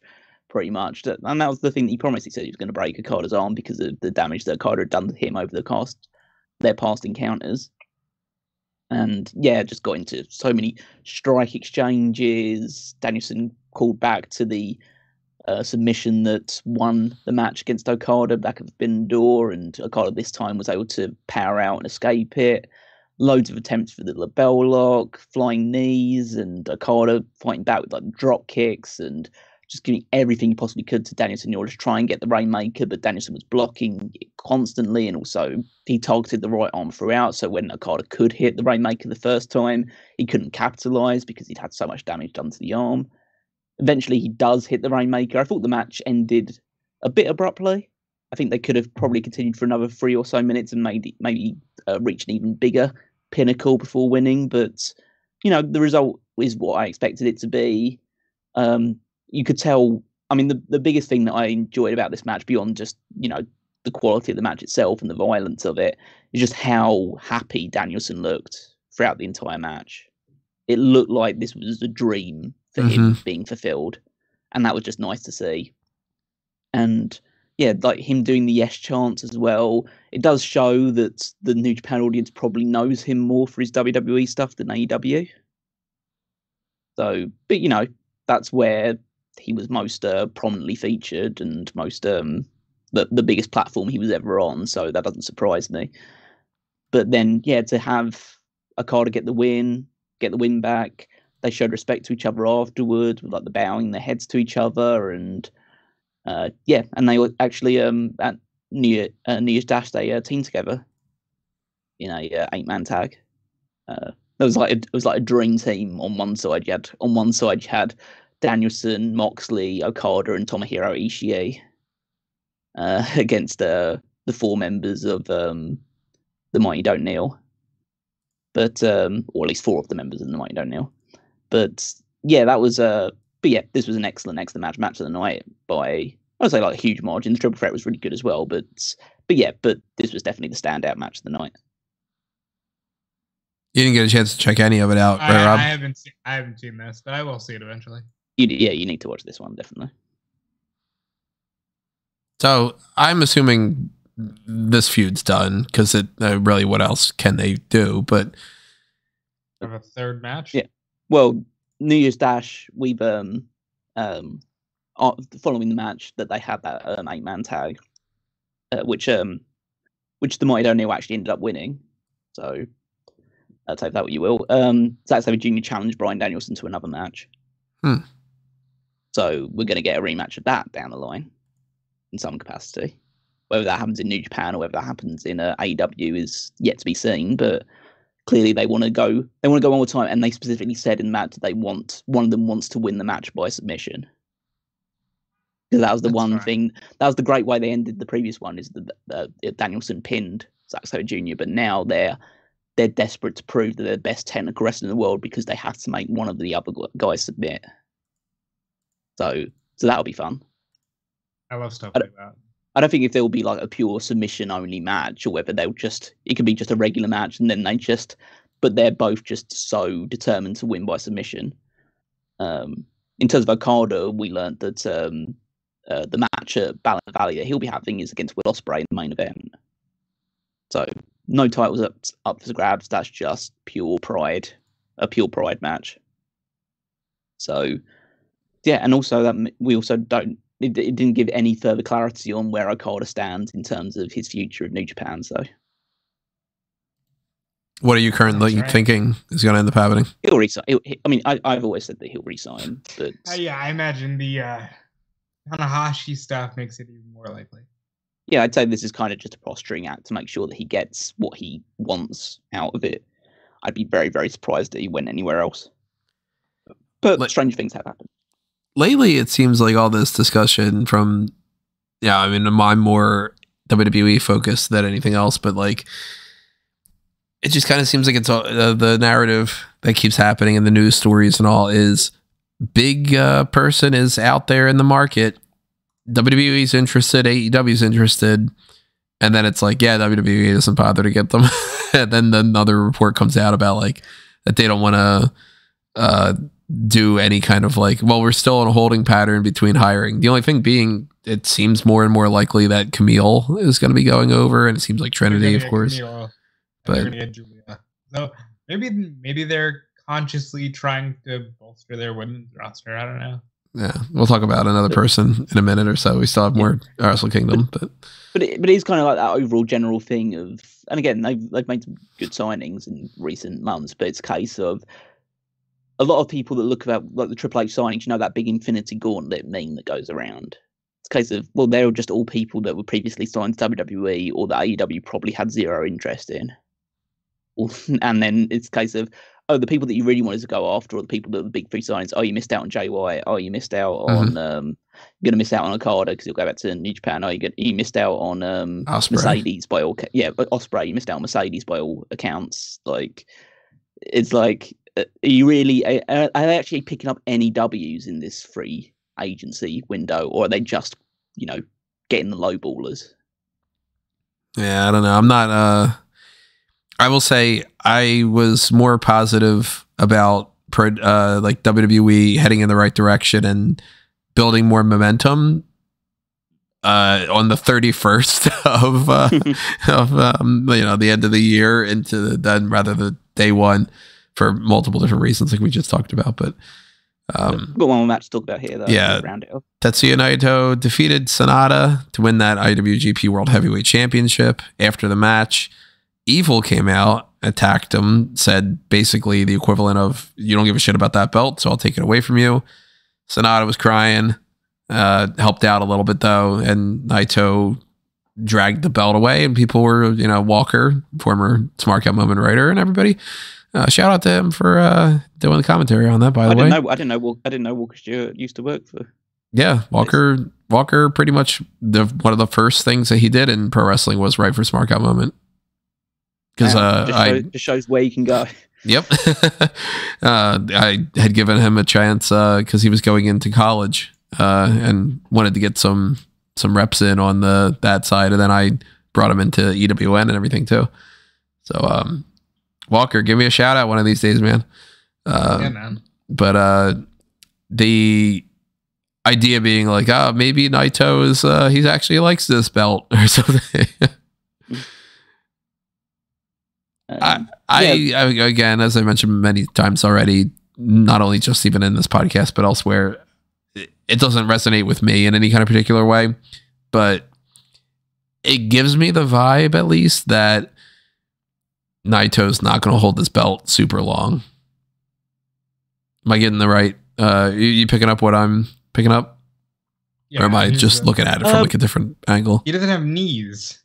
Well, yeah, I think that they would like him to hold it for longer, but I think that his body is basically about to disintegrate, so they'll probably have to find a new challenger. I could see that whoever wins the New Japan Cup beating him for the title. I don't think he's good, but that would be in March or April when he would end up dropping it if that was the case. What do you think he should lose it to? Zach. I said I think that Zack Sabre Jr. is the right choice to be the next world champion. It's not like he has another belt to get in the way of it right now. Yeah. No, I think he should lose it to. Since I think Tanahashi should win it and then lose it to Zack. Like he should go, yeah, look, I did it. I won the world title, and then boom. Like not even. Maybe you can even do a day-to-day kind of thing. Well, so you think that Tanahashi should win the television championship, then win the world championship? Then he probably should win every other championship as well, just to prove that as president he can do whatever he fucking wants. I wasn't expecting him to win the TV title. He did specifically say he wants to be world champion, so we know it's coming. Yeah, I know, but like everyone would say that. I think that like he knows that his time as world champion is done, unless they're absolutely desperate to need to have him win the title, because but like some of the other big main eventers are all injured at the same time. He'll step into the breach. But I think, especially based on who are the top names that were on this show, I mean, the ones that stand out to me is the ones that beat Naito. I would say Shingo, but Shingo's part of the same faction, so that's highly unlikely. The same with Hiromu. Dade Finley's the champion now, so that's not going to happen. It could be Okada, but I think that, again, that's fully dependent on him re-signing with the company, and also it feels a little bit, redundant to just have another Naito Okada match. Yeah. Give it to Yo. Yeah. Definitely not Yo. Yeah, I mean, the ones that stand out for me are you go with Zach, you turn Yotasuji on LIJ and have him win it. You strap the Rocket to Shota Umino if you really feel like you want to do that and give him like a massive victory. But yeah, out of all of them, the most complete package to me to win the title would be Zach. So that's where I'm leaning at this point in time. Yeah, I think he's going to be champion by the end of the year. So anything happen? Have Ishii win because I want to see Ishii be the world champion at some point, just because that'd be amazing. But it's unlikely. Did anything happen on New Year Dash that's worth talking about that we didn't already? Yes, Sonata challenged him to a rematch. You think there's a chance Sonata just wins it back? That'd be a mistake. If he did, then this company is like nuts. Like they are insane if they give Sonata back the title, because this. I mean, we talked about it before. This reign was. I don't say it was an absolute unmitigated disaster, but it certainly didn't help anything. Like he was champion for a long time, did absolutely nothing of note for the most part. And then you had this main event, which was like ice cold going into it, because Sonata, as part of his quote unquote character, decided to do no kind of interviews or talking about Naito leading into the show. And then they had this match, which was good for a while. And then there was this period, like towards the final stretch, where they just started fucking up everything. Like, I think it was like a case of like trying to hit Destinos, but Sonata wasn't going up for it the right way, or just a lot of stuff that just started going all sorts of wrong, and they seem to be hitting their heads hard on the mat as well. And obviously, that's just Naito's MO. Naito's just an insane person that does all this damage to himself. And Naito managed to pull it around, get the big victory. That's what the crowd wanted. They wanted the win, and then they had Evil interrupt the roll call, because that was the story from the previous time that he won the championship, is that he wasn't able to give the roll call at the end for all the LIJ members. The crowd really wanted to hear the roll call. Sonata helps clear house, so they show a bit of a tentative respect to each other. Then Naito gets to give the roll call, and he walks out as champion. As I say, it fully depends how long Naito holds that title to just how long his body wants to stand up to the inevitable self-destruction that's about to befall it. But so yeah, I think that. But yeah, my choice would be Sabre Jr. But we'll see. They might decide to swallow some crazy pills and give Sonata another run of the belt. But I hope they would see more sense than that.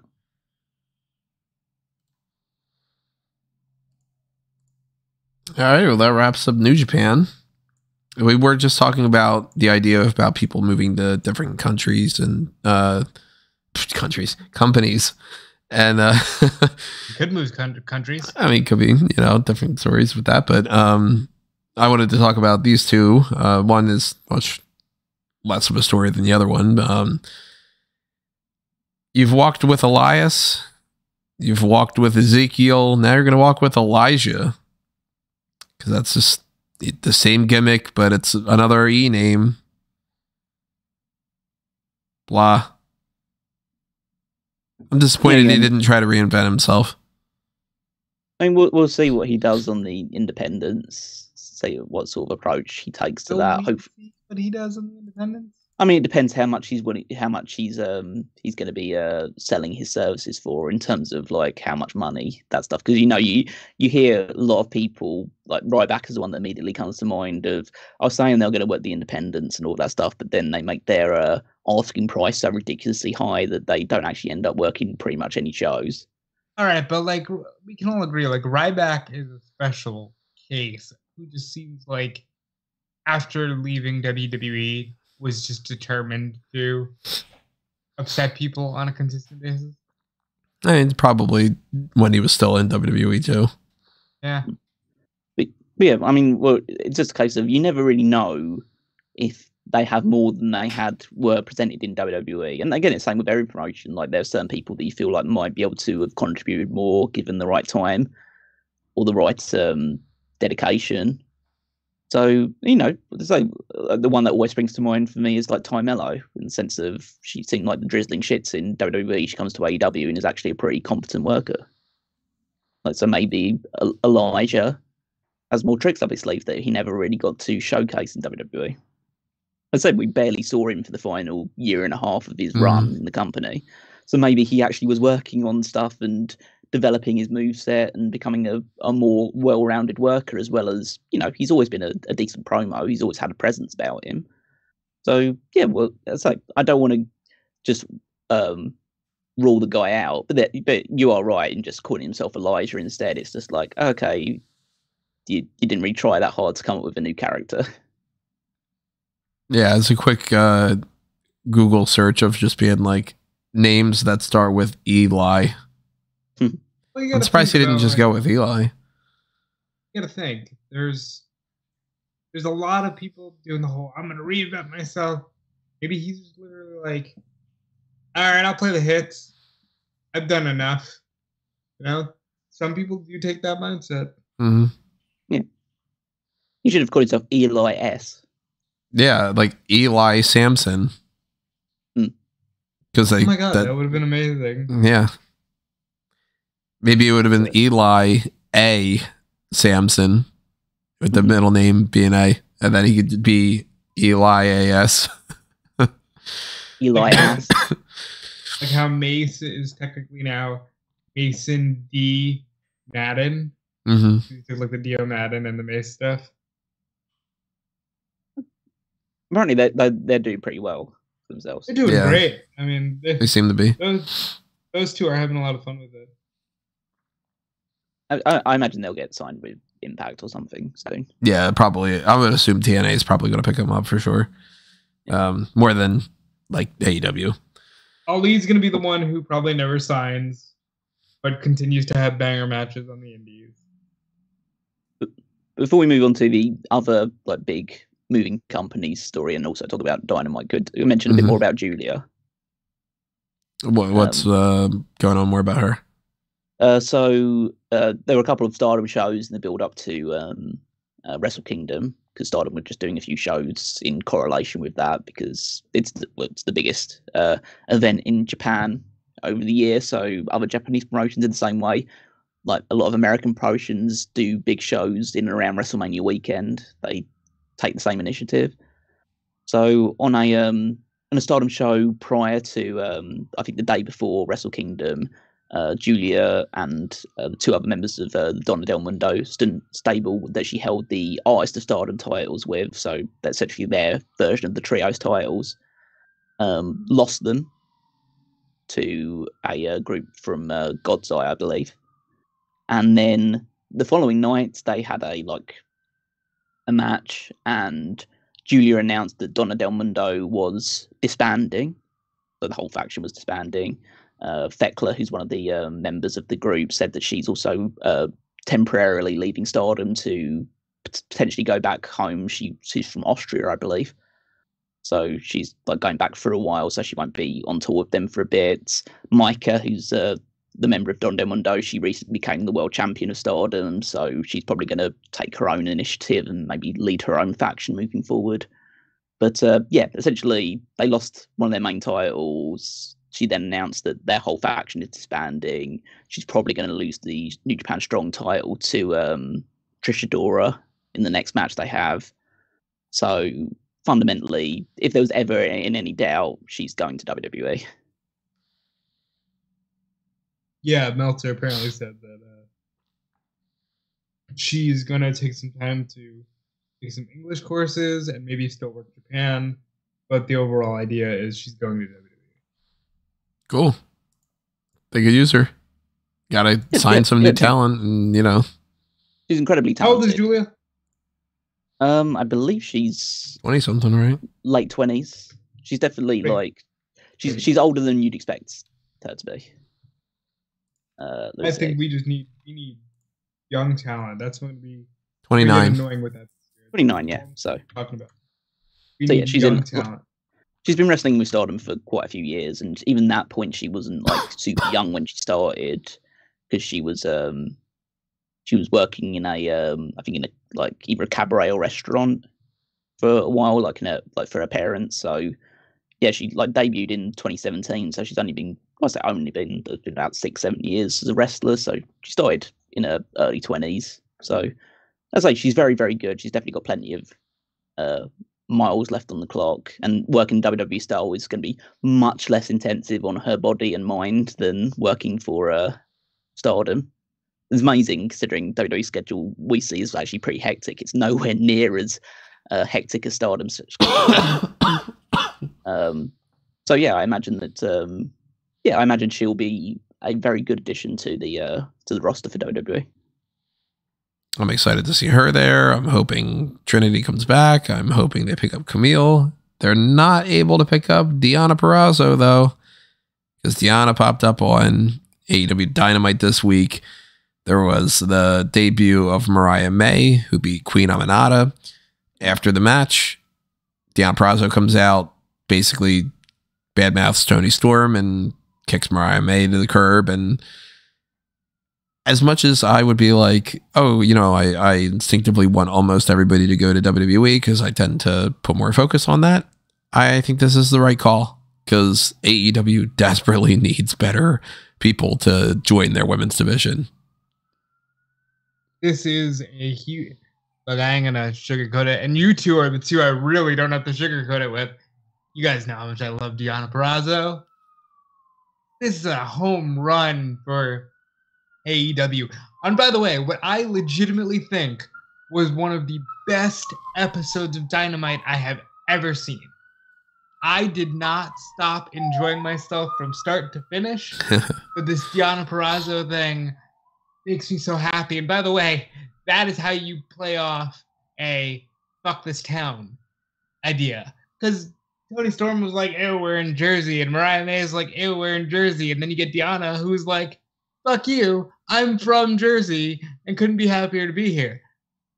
Great stuff. I legitimately think Deonna should just win the title ASAP because she's the best women's wrestler. I guess Mercedes is outside WWE. She's the second best women's wrestler outside WWE right now. And she's fantastic. I think she's the absolute best. I can't wait to see what this does for her. I hope her career only continues to grow. Gangbusters. Great. Yeah, it's a great signing for AEW in the women's division. I know that certain people have immediately said, oh, she's gone to AEW, so like there's no point because they never do anything with their women's division anyway. At some point, that becomes a self-fulfilling prophecy. It's like if you just assume that the women's division never going to do anything, even if they do something, you're just going to assume that it's not good enough anyway. So let's just wait and see how this goes. I wouldn't like to see her be rocketed to the title straight away because I always like to at least hold on to some kind of notion that you're supposed to earn title shots in AEW. And so just her coming in, potentially beating Mariah May in her debut and then going straight off to Toni Storm is like, okay, can you like win 3 or 4 matches before you're like a title contender at the very least? Well, here's the thing. You've got how much time? Oh, you've got a long time before Evolution. You could definitely do that. Yeah, you got 2 months. But then you also have a giant Mercedes shadow looming over the division as well. And unless she comes to WWE, I mean, it's not guaranteed that she won't.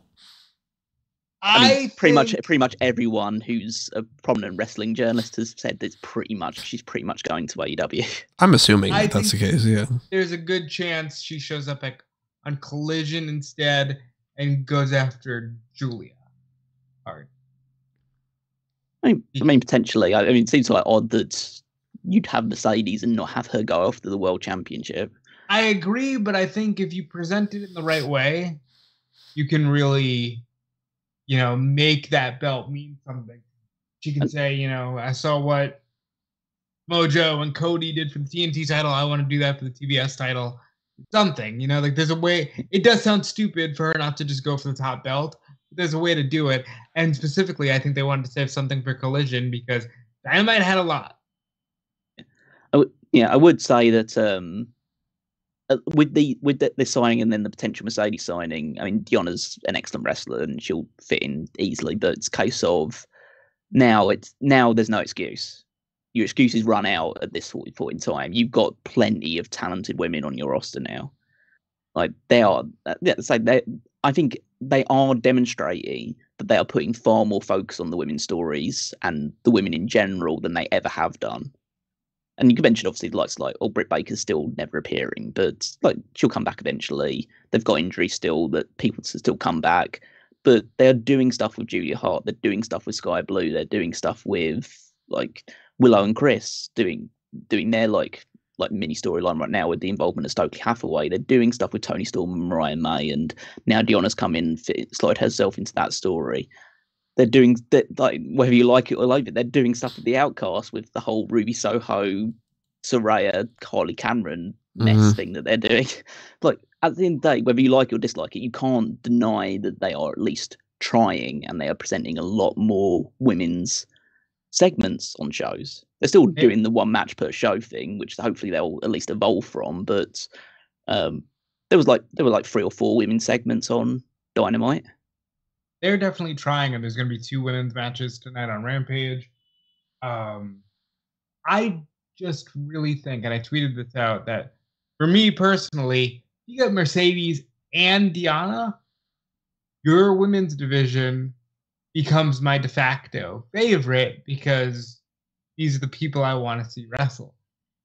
I genuinely believe that this is the year this company could turn around. I know we're 1 show deep, but the experience, and all jokes aside, the general vibe and feeling of AEW on Wednesday felt so much more like when the company first started.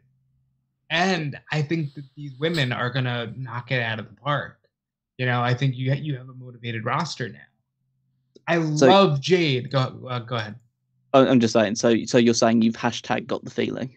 Oh, I fucking did that all Wednesday night. I was like, I got the feeling, because we're gonna get into more of the show. But Elias. I know. I was like, I'm never gonna beat these bot allegations, but fucking good show, and I want more of that. Like, hell yeah, this is what I want to see.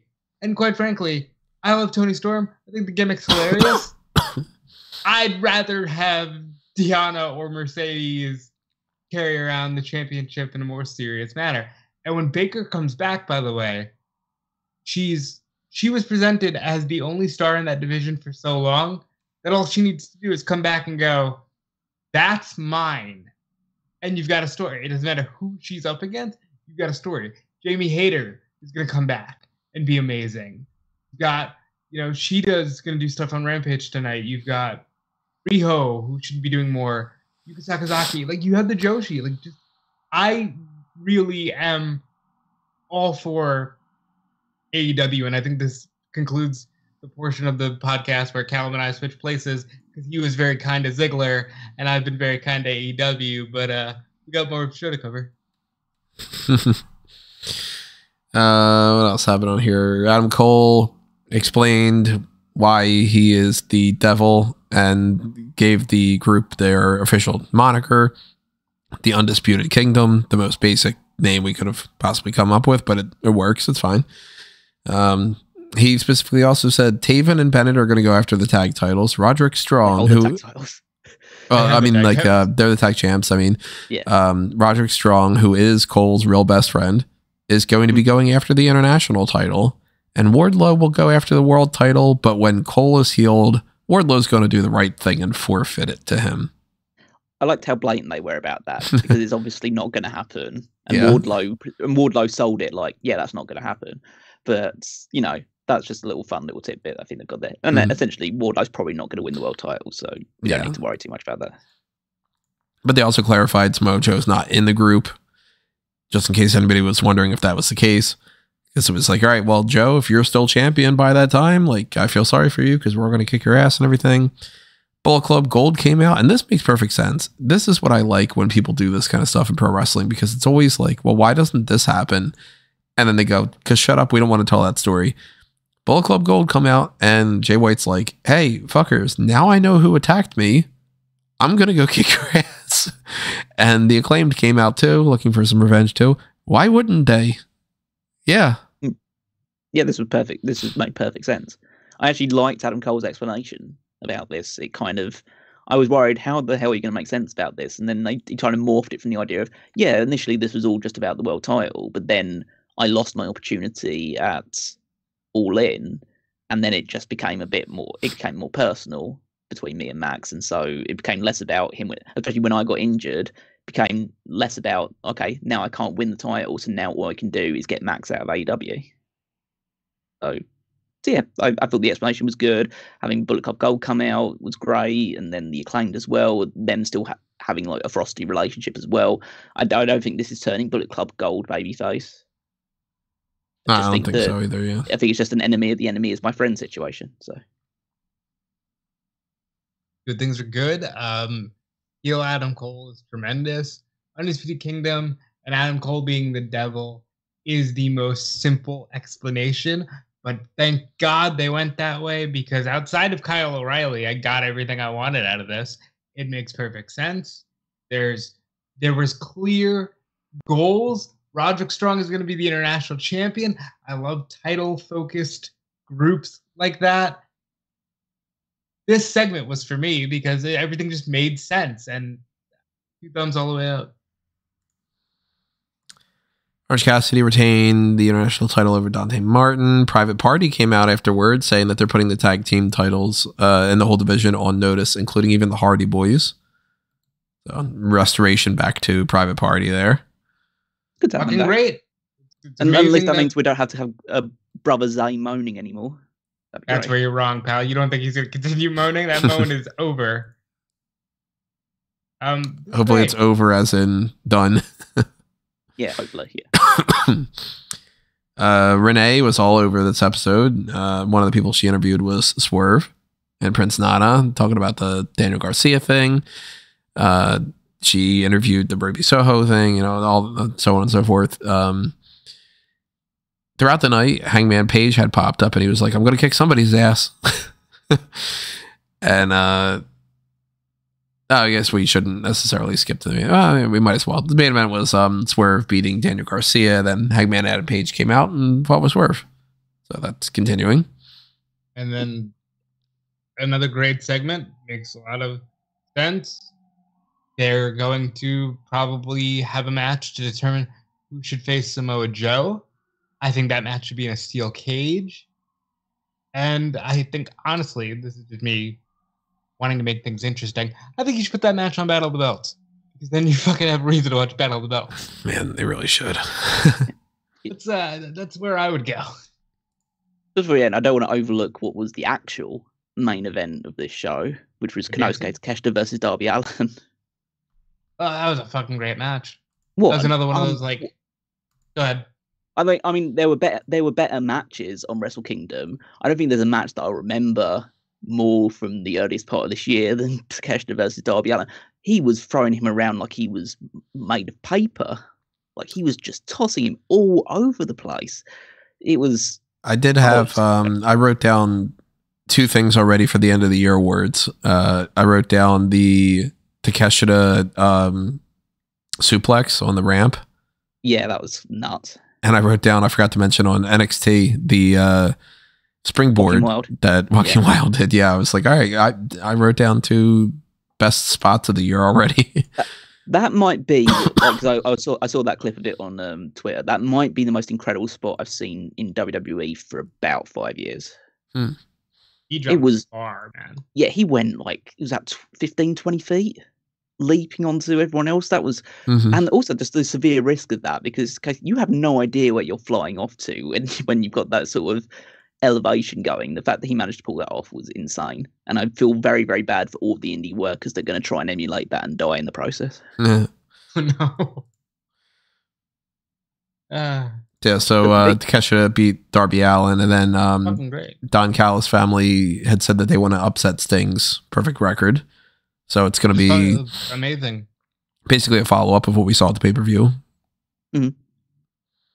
Yeah, and there's a few other little bits and pieces, nothing like super major beyond that point of having Trent Barretta is going to be the first person to challenge Eddie Kingston for the Continental Crown Championship, which is one of the only few things that I was disappointed about in this show, not because I don't think the match will be any good. It's more of a case of you had like 12 of your top guys battling for this title in the Continental Classic tournament, and then the first guy challenging it is a guy who basically gets beaten by a drum every single week, like a drum every single week. I think that's you needed to set a stratification for this title, and they've already just made it like, okay, this is just essentially like at the same level as the International Championship or the TNT Championship. It's like it needed to be like, this should be your secondary below the world title, and only people of a certain level should be fighting for this. It's like, I think the one out of that match that I could have come to terms with winning and feel like, okay, I can understand that, would have been Brian Cage. Because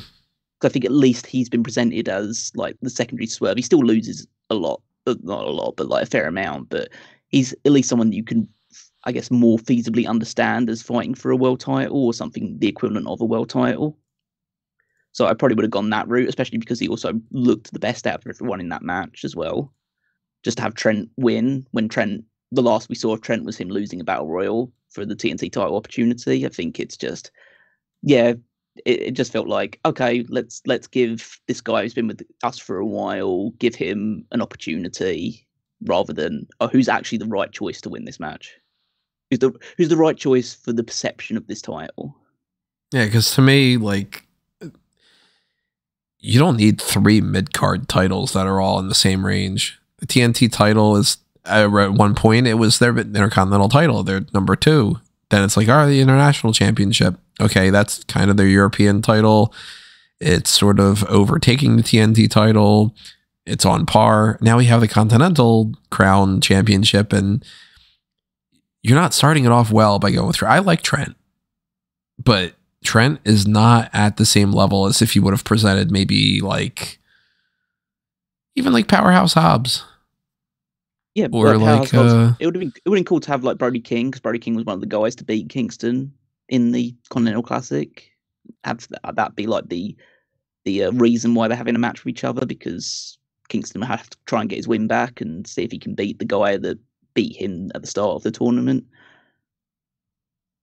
Or like you know, like I don't know if Pac is able to do something, but like Pac could potentially make sense. Or you know, you got to go with somebody who feels like they're above that lower mid card range. Malachi Black could have been a really good option for this. Or I mean, he's busy trying to separate Dax Harwood from his wife and child. Seemingly, yeah. But you're not going to sell me on like this title means so much. Can't wait to see Eddie Kingston up against I don't know, Luther. You know, like or Matt Sydal, or you know what I mean? Like so they're not off to a good start with that. Yeah, like overall, I can understand Rob's enthusiasm for the show. It's definitely a step in the right direction. I'm not as overly enthusiastic about how great the show was. I mean, to be fair, I got heel Adam Cole, Deonna Purrazzo. So like I was on cloud nine as it was, but I think it's worth noting they did a fucking great show with no Elite, no Brian, no Mox, no Jericho. Like that's no bread, no water.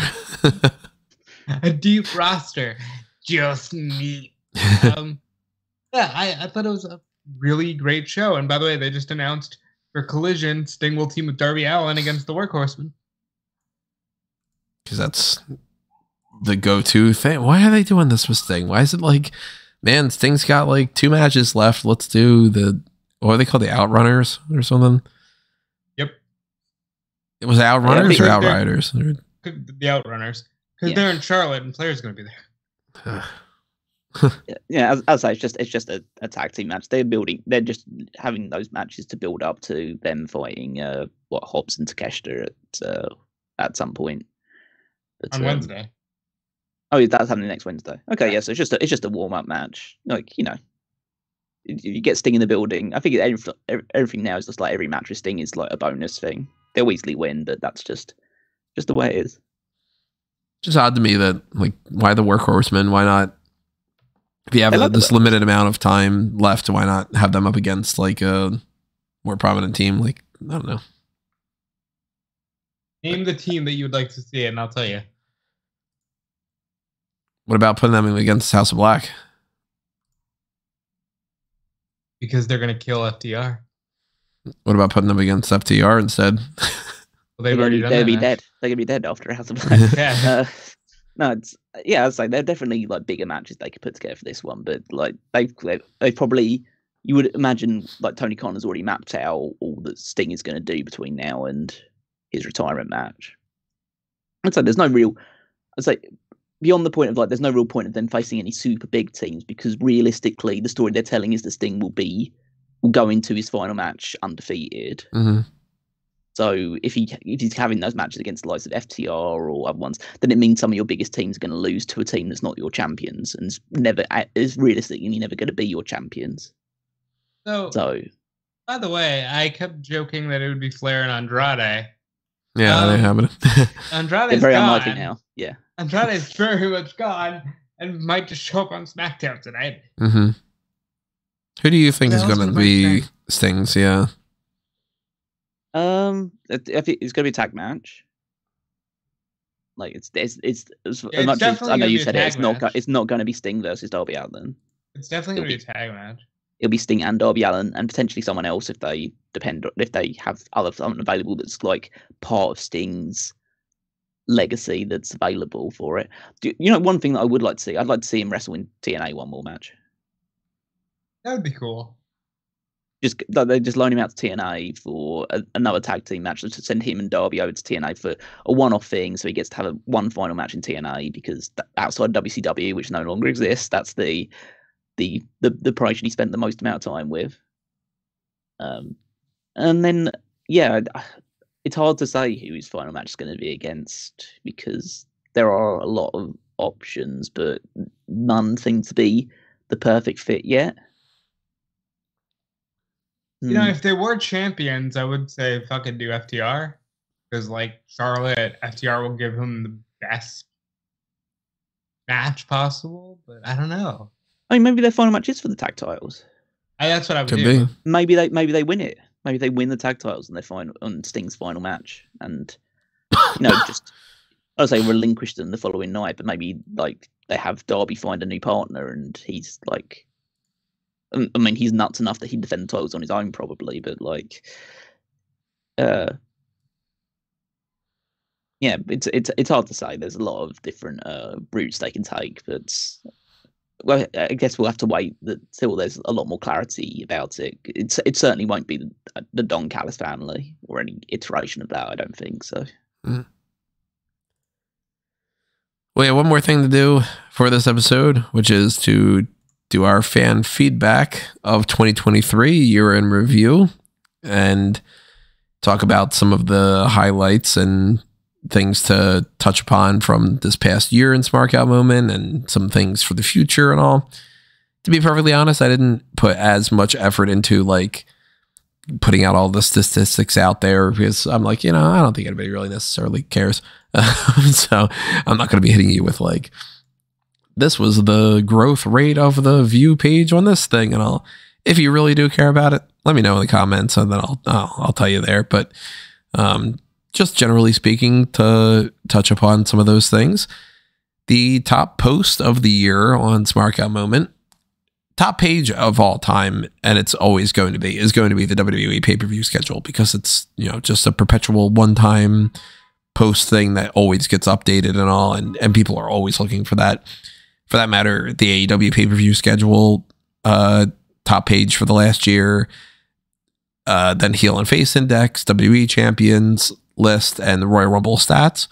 But there's a difference between the pages and the posts. So the posts that were like created as a one-time thing for this year, heel and face turns 2023, top post of that, WWE roster, WWE tag team roster list, then WrestleMania 39 predictions. And so, it's, the same kind of thing that we normally would go with here. The top video for both view duration and views on Smack Talk on the YouTube side of it. Not at all surprising. WrestleMania 39 Night 2, the one that was labeled WrestleMania 39 Night 2 sucked.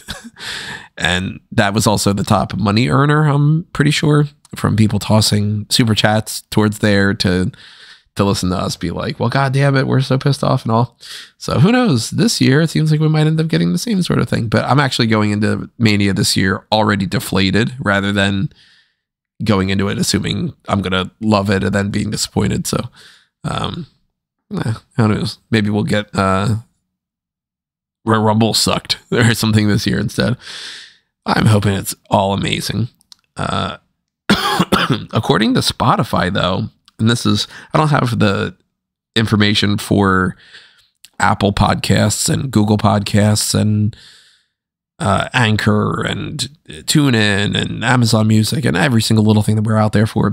There's people listening on all different types of platforms, but I figured Spotify gives me the Spotify Wrapped, so I'll tell you that. The top episode that was streamed on Spotify was not actually any of the Mania stuff. Out of everything that was on there, guess what the top one was? All the shows we do? The women's not drop. Women. Yeah. Nope. I'll say this. It was streamed 475% more than the average episode, which is like, God damn. Is it something from this year? Yeah. Okay, just wondering. There was just like an old one that's not like out of nowhere. Yeah. Let's say Backlash predictions. Actually, wasn't any pay-per-view related thing.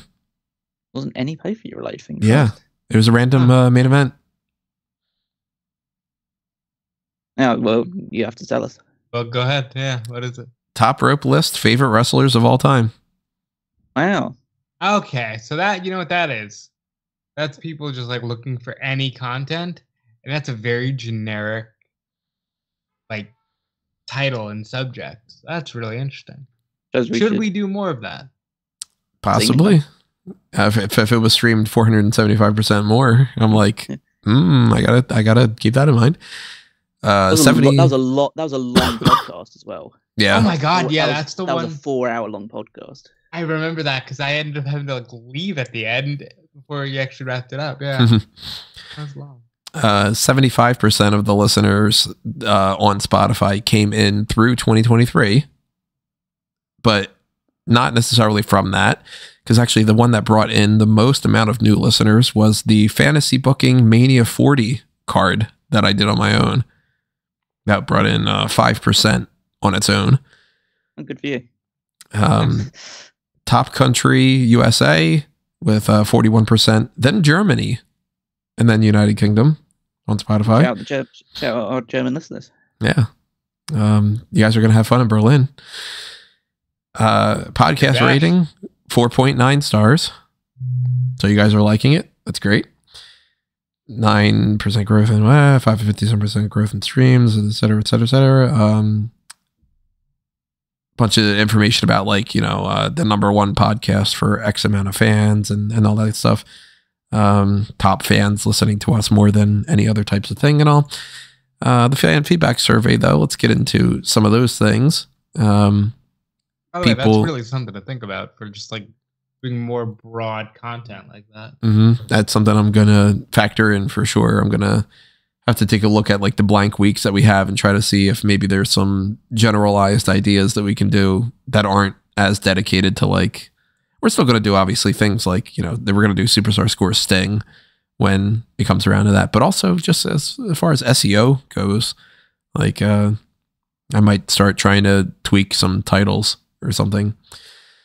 Seems like most people voting for their best and favorite segments are the fantasy booking and the pay-per-view predictions and post shows. Some more support for the hot tags, the Mount Rushmore, the mock draft, the end of the year awards and all. A little bit of love for some of these oddball ones, like somebody chose the Shamsgiving as one of their favorites, called the Spot. Got a thing on there, the tier lists and so forth. The one that was ranked the worst is actually one that we didn't do this year. I forgot to take it off the list, which was the mailbag. We didn't do it, so it kind of doesn't count. Why it was ranked the worst. Maybe they're mad. Yeah. The other two. That's the reason. The other two that got like the next highest were the list of releases and the sign me up. So it's almost like nothing necessarily. I saw that one person wasn't a really big fan of play the game. To each their own for everything like that.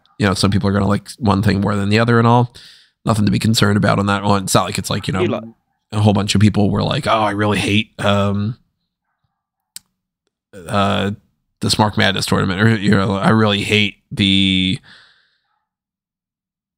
mock drafts or nothing along those lines. Nothing to be concerned about. We do like one play the game a year at most anyway. Yeah, that's where it's like, it's not a big deal on that front.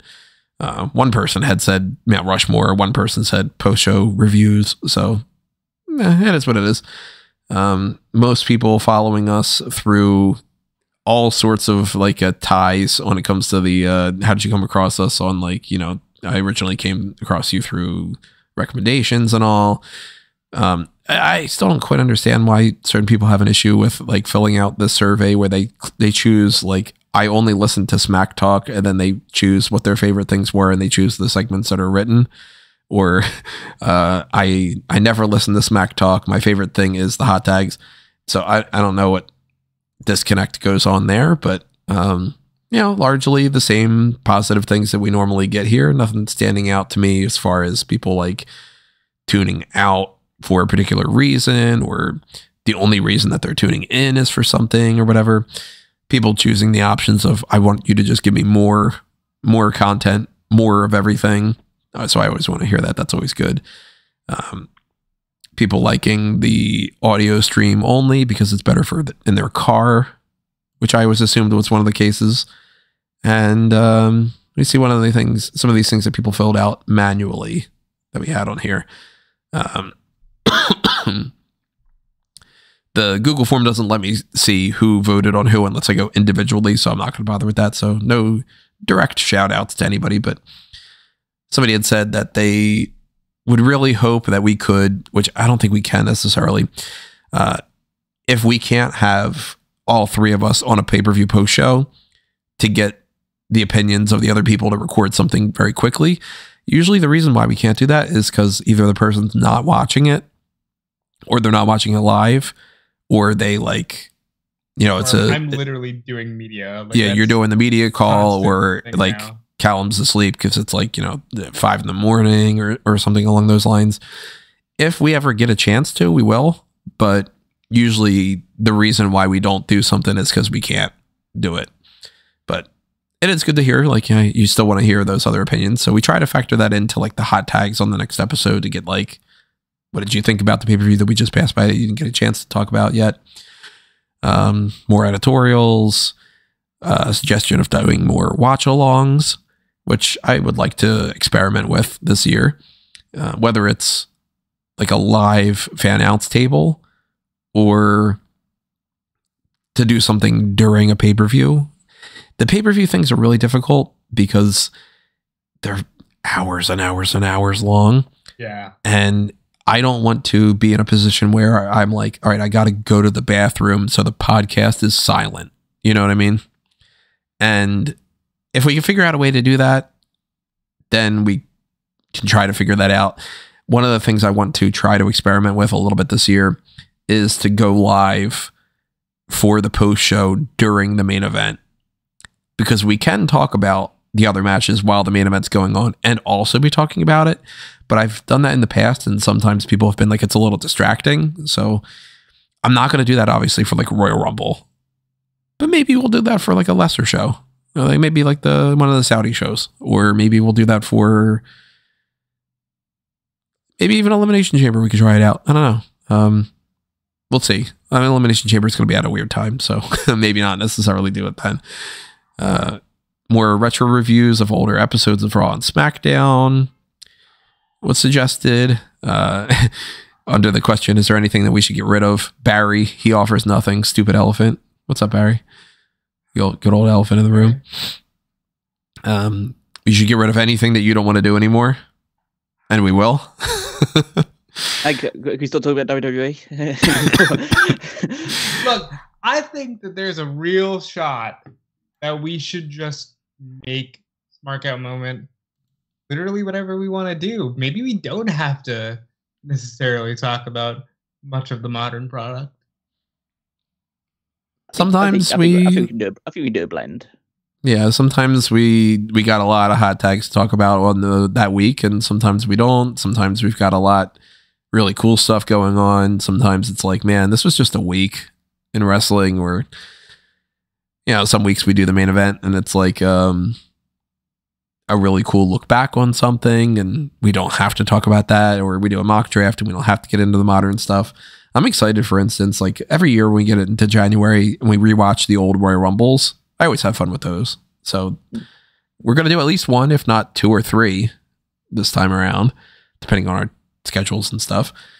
And those are easy commitments. They're fun. We get to reminisce about old guys, talk about new things too, if we want to. But, I'm not as into the idea of trying to force feed every main event to be something that happens that week anymore, like I used to in, past couple of years. Something like the Superstar Scores Sting. When's the next chance we would have a relevant time for it, But just because Stand and Deliver is happening on April 3rd doesn't mean that the March 27th main event is going to be all right, the top 10 NXT Stand and Deliver matches of all time or something. We could just do some kind of, I don't know, fantasy booking one-man gang to the world title or something. I want to, this is a year where I'm giving up on a lot of, I'm not going to work as much this year if I don't have to, because I'm I don't have the energy, and I want to just have more fun. And clearly, I got the plague I'm dealing with and all. So, I am still curious why there's so many people that say that they don't know what Fanboys Anonymous is when we talk about it as much as we do. So if you are one of those people that's like, what is the disconnect? You got to tell me. I get if you might not want to listen to the part when you start plugging it. Yeah, well, we plug it throughout the show at different times all the time. Like, you know, there's been plenty of episodes where we're just like midway through a conversation and I'm like, check out the blueprint over on there or something like.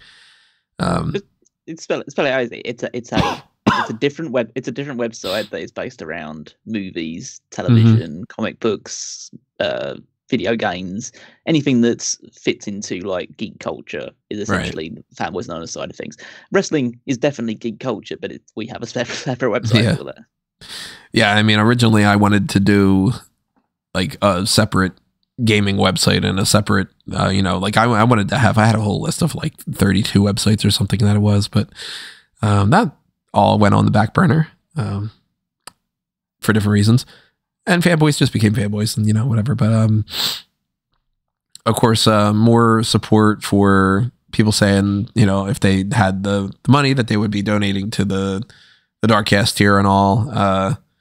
I forget who this was. Somebody said, I've added it. I just need to remember to sign up.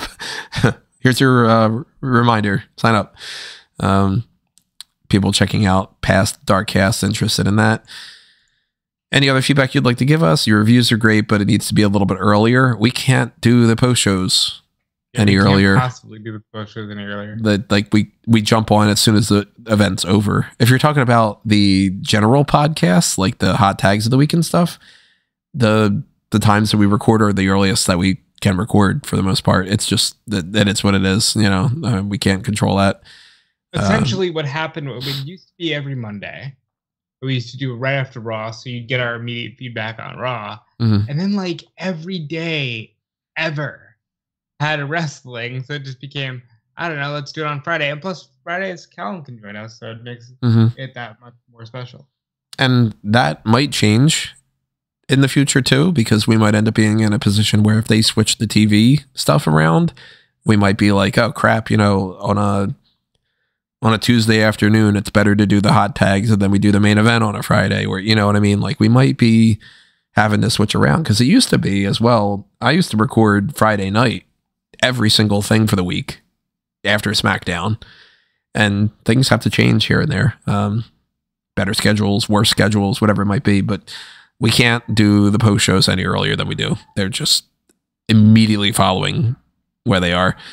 Unless you're asking for wanting to do the live watch alongs, but even then it wouldn't end until that would end anyway. So we're kind of stuck in that way. More face-to-face videos for big events.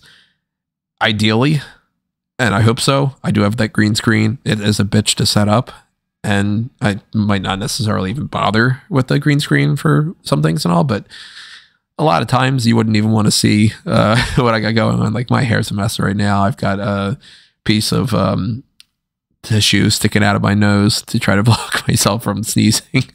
Like, I don't think you really necessarily want to see that, but we'll try to do more of those in the future. Probably more of like, everything's become so visual in recent years. Like, I connect with, just to use another wrestling example, like Wrestle Talk, and you get to see them make these funny faces, and yeah, even Fightful does it too, and I've been on some of them for Fightful. Yeah, something to wrestle. You get to see Conrad and Bruce. Like, yeah, in an ideal world, we would be doing that. Yeah, it's just a lot of times it's just like, all right, it's also just way more convenient. And to be perfectly honest, too, on top of that, they have way more money that they have coming in, so they're able to get people to bring in to like do the editing for them, instead of like, if you were to see me during these shows, like my eyes are darting around the whole time. I've got tabs open all over the place and stuff. If somebody else was commanding that, then we could be more focused on that front. Better. You know what? No, I'll call people out though, because it's like, we would also probably do it more if our videos got a little bit more views than what they do. Oh, absolutely. You know? And that's what I say a lot with, like, you might not think that it matters, but if you click the like button on there, that, like, we don't get the range that we should on YouTube when people search for things. And the only way to fix that is for more people to click on it. And the only way for people to more click on that is to do an active role in promoting that. So if you want us to do more, that's why we are always asking for more support. And it's not just like, you know, donate $10 a month to the Patreon and stuff. That stuff helps out a lot. But like, also moral, legitimately, like, if you're on Reddit and you're like, hey, check out these guys' point of view, post a link. You never know. You might end up getting us 700 new people just from clicking that, because if that post gets passed around a lot or something, there's a lot of people who they find us and they go, well, I just randomly came across you on one random time, and then now I've told my friends or something. So the more support that you give us, the more that we can do. It's what I'm always saying. The more, yeah, you know, the whole, if everybody that was subscribed to the channel donated $1 a month, we'd be doing like gangbusters. We'd be doing so many crazy things now. I'd be quitting jobs and stuff. Like, you know, one person said here, keep the good work. Great work as always, guys. No more feedback needed. Those things. I would just like to say this has been one of my favorite years following Smark Out Moment. Even when the wrestling products on TV aren't great, I can still listen to the podcast to be entertained. And that's great to hear. I love hearing that. And that's the main reason why we're doing this. You know, we want to have fun. We want you guys to have fun. So you tell us what you would have fun with, and we all will try to figure that out and work that in there. And this is an entertainment thing. It's not just informative. If we were just purely informative, we would be much more boring. We would be much more factual and not doing, you know, these like stupid gimmicky things that make us laugh. But we want to entertain you, and we want to entertain ourselves and each other, and to all have fun. And obviously I need to make some money. But, for sure. I think we all definitely need to make some money, but at the same time, this is also about the three of us coming together and giving you guys that viewpoint of like, yeah, you're sitting on the couch with us. Mm-hmm. That's why even like the approach to like fan tracks on Fanboys Anonymous is very much like chilled, lay back, not like you gotta try to approach it like you're putting out like DVD facts or something. Or something, yeah. Yeah. So, I mean, I think that there are a lot of things that we did this year that I'm really, really proud of. I really liked, for instance, doing the Marvel versus DC thing just for like expanding into something different. I thought that was a lot of fun, and I kind of want to do some more things like that going forward. I think that some of the tweaks that we did this year were worth it, to not bother to do like necessarily, you know, any of the mailbag things, just kind of take that off the table. And I liked a lot of the Darkcast content that we did this year. We were playing around with like main events on there, or sometimes just having those off the wall episodes where you just go into it and just go, let's just talk, and whatever the hell happens. The what if discussion of like, what if Punk never left after the Royal Rumble and stuff, like we get into some deep topics like that. I always enjoy those. Top rope list, yeah, that favorite wrestlers of all time and stuff. If you want more like generalized content, I'm sure there's a lot more that we can tap in on that front. And you can always suggest stuff too. Like, never distrust that if you put a comment below and you tell me like, man, I'd really like to hear your, I don't know, your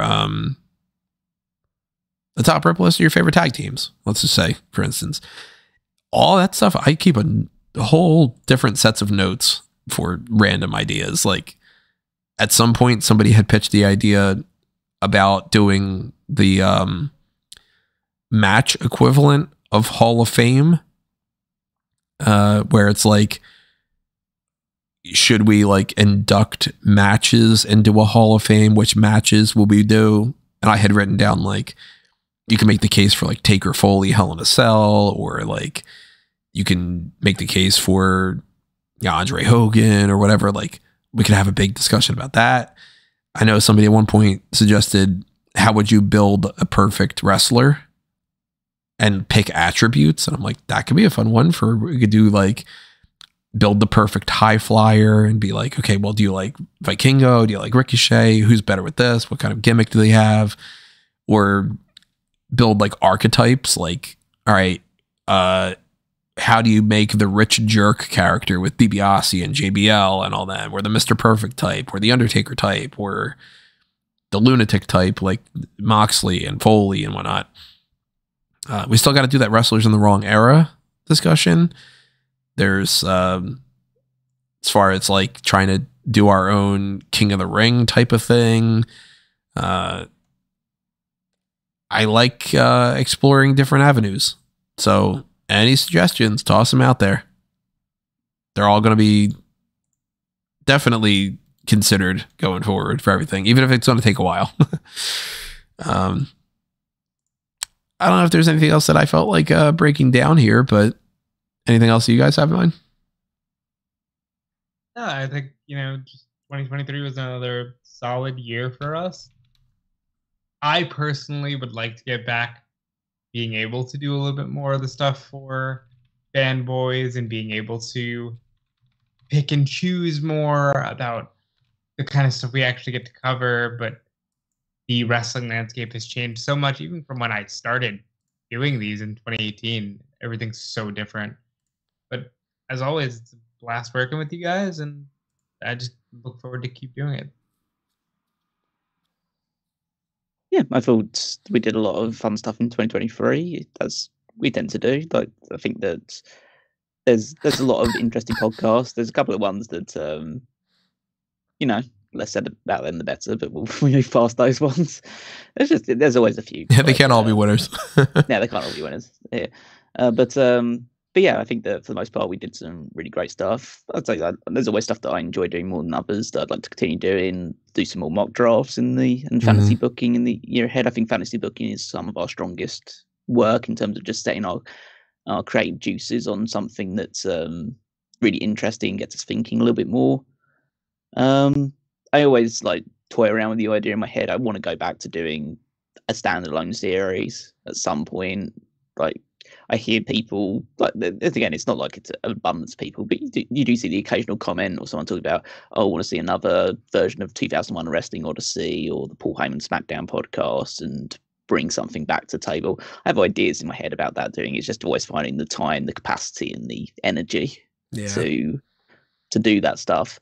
As like the idea that always fits into my mind now is the quote unquote in my head, like the working title of Battle of the Brands, which would be a retrospective looking at doing a comparison of the standalone Raw and SmackDown pay-per-views of the like from 2004 to about 2008 era, and then from 2016 until about 2018 they did it, like immediately following the second brand split.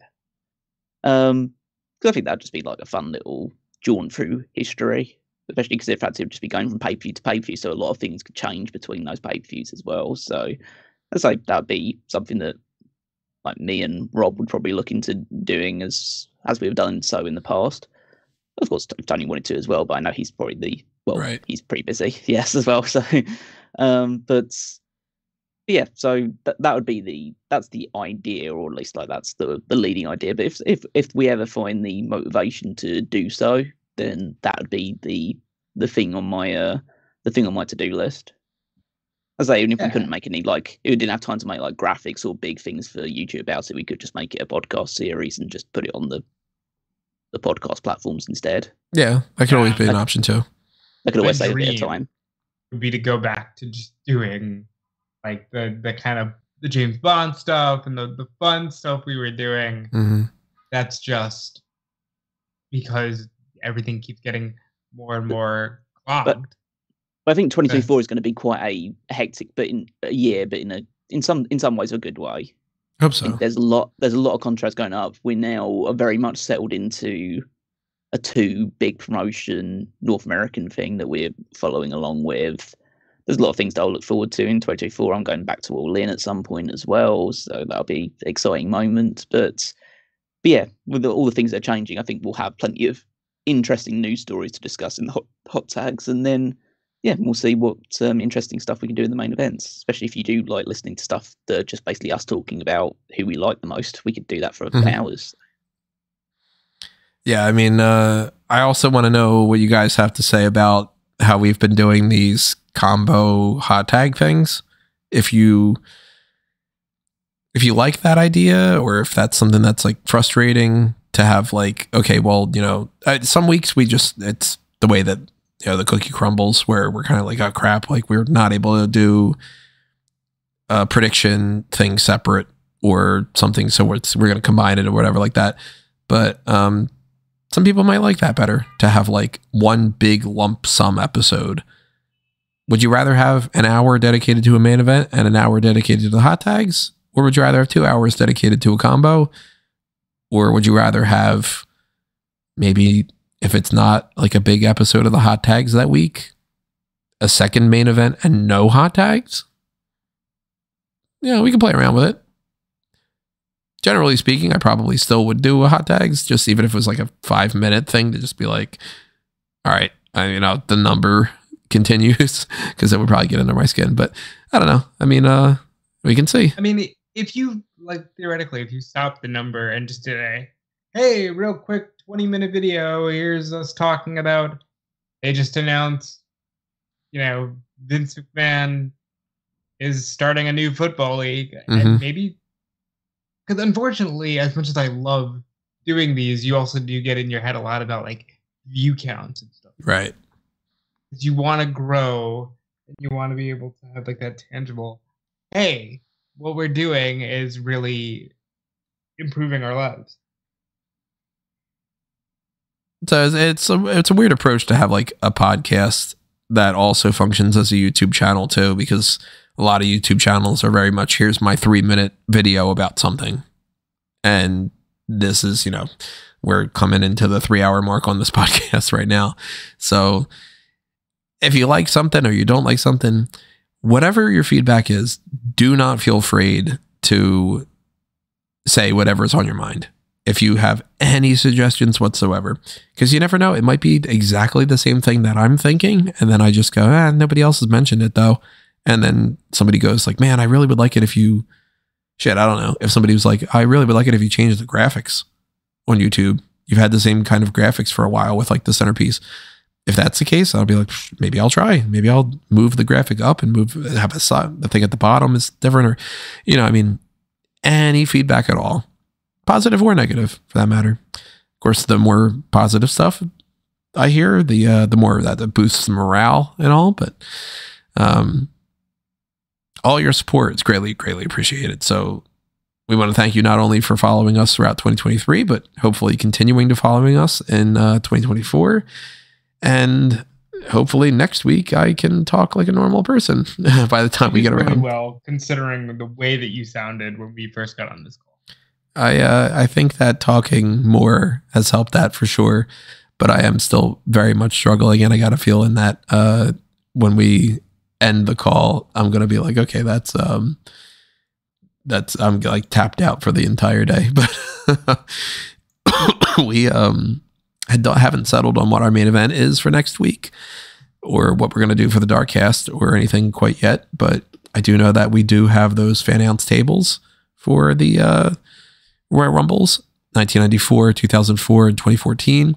So depending on if we think of anything else, we might end up just doing one of them next week, and we might do another one for the Darkcast. We might do, I'm kind of thinking right now, I don't know if it's going to work out this way, or if we'll think of any other ideas or better ideas or whatever, but I'm kind of assuming next week we might do the 1994 Royal Rumble, and then also record the 2004 Royal Rumble as a Darkcast, and then potentially do the 2014 Royal Rumble the week after. If we do think of something else, though, you'll find out. You can always head up the Mega Maniacs group on Facebook as well. If you are not on YouTube and you don't want to leave feedback through like the contact form of the website, or, you know, whatever, you can also just tweet at me or at Smark Moment or something. I get them all on my phone. My phone's buzzing all day long with crap. But I read it all. That's for sure.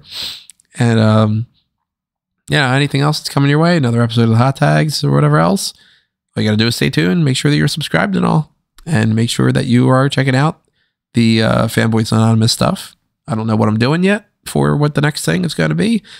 You should check back on like the Fanboys Film Awards that I had written up, the 6 flicks picks for the year.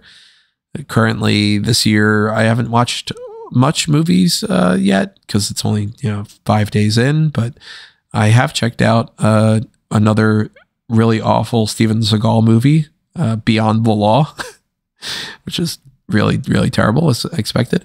And I saw Dungeons and Dragons, which was pretty good. So I'm going to be checking out some more stuff, obviously, throughout the year. And if you want more crossover content, if you also want more crossover content with Fanboys and Smark moment, like the Marvel and DC thing, shit, we could do like who would be a good Ghostbuster in WWE, or like I don't know. We can play around with stuff. Any suggestions like that are always awesome. But whatever it might be, if you're following us on A Mango Tree, you go to the Fanboy stuff, you go on the Smart Cow Moment stuff, you check out my Letterboxd, you hit me up on Facebook and Twitter at Tony Mango. Anything you want to chat about, go ahead and chat. Make sure you're following Rob and Callum too. Yep, follow me everywhere at Dude Felice. And check out my stuff on Fightful. I'm on Dude Felice on all the platforms. Twitter, Twitch, Instagram. DudeFelice.com at some point too. And Callum can tell him where to find you. So you can follow me on Twitter at Wigmeister14. Check out the Power Rankings every Saturday over on smartcommemo.com, where I'm ranking the WWE superstars based on their previous week's performances. There you can also find the Fantasy League, also at www.fantasyleague.com, to see how all of our teams are doing as we approach the Royal Rumble, the next junction. 2024 is the final kind of sprint before WrestleMania, the final 3-4 months or so before we determine our winner at WrestleMania. So yeah, stay tuned to see how all the points are coming together over there. So my big project of 2023 ended up being the Blueprint project, where I had done the Batman and Nighttime story, 100 records from the Wayne Foundation archives, first 5 chapter discussions and all. I mentioned quickly that Absolute Power Rangers Mighty Morphin Epic thing. I am still going to be working on the Blueprint project here and there, but I don't know if we have any in mind of like another big project that we can pull off for something. The X-Men is something that's definitely on my mind for sure, because X-Men 97 is coming out and all. But maybe we end up doing a big dedicated pro wrestling project on the side or something. I know obviously the people listening to this podcast are more into wrestling than fanboys, but I call bullshit. I think you're all a bunch of nerds and you're all probably like the same things. So at some point, some of this has to click. Yeah. Whatever your part of the click is, KLIQ. I mean, we love having you. So thank you for joining us for this episode. Thank you for everything else along the way. And thank you in advance for next week. We will see you then. But for now, this has been another Smark Out moment. And I and Callum and Rob are being counted out.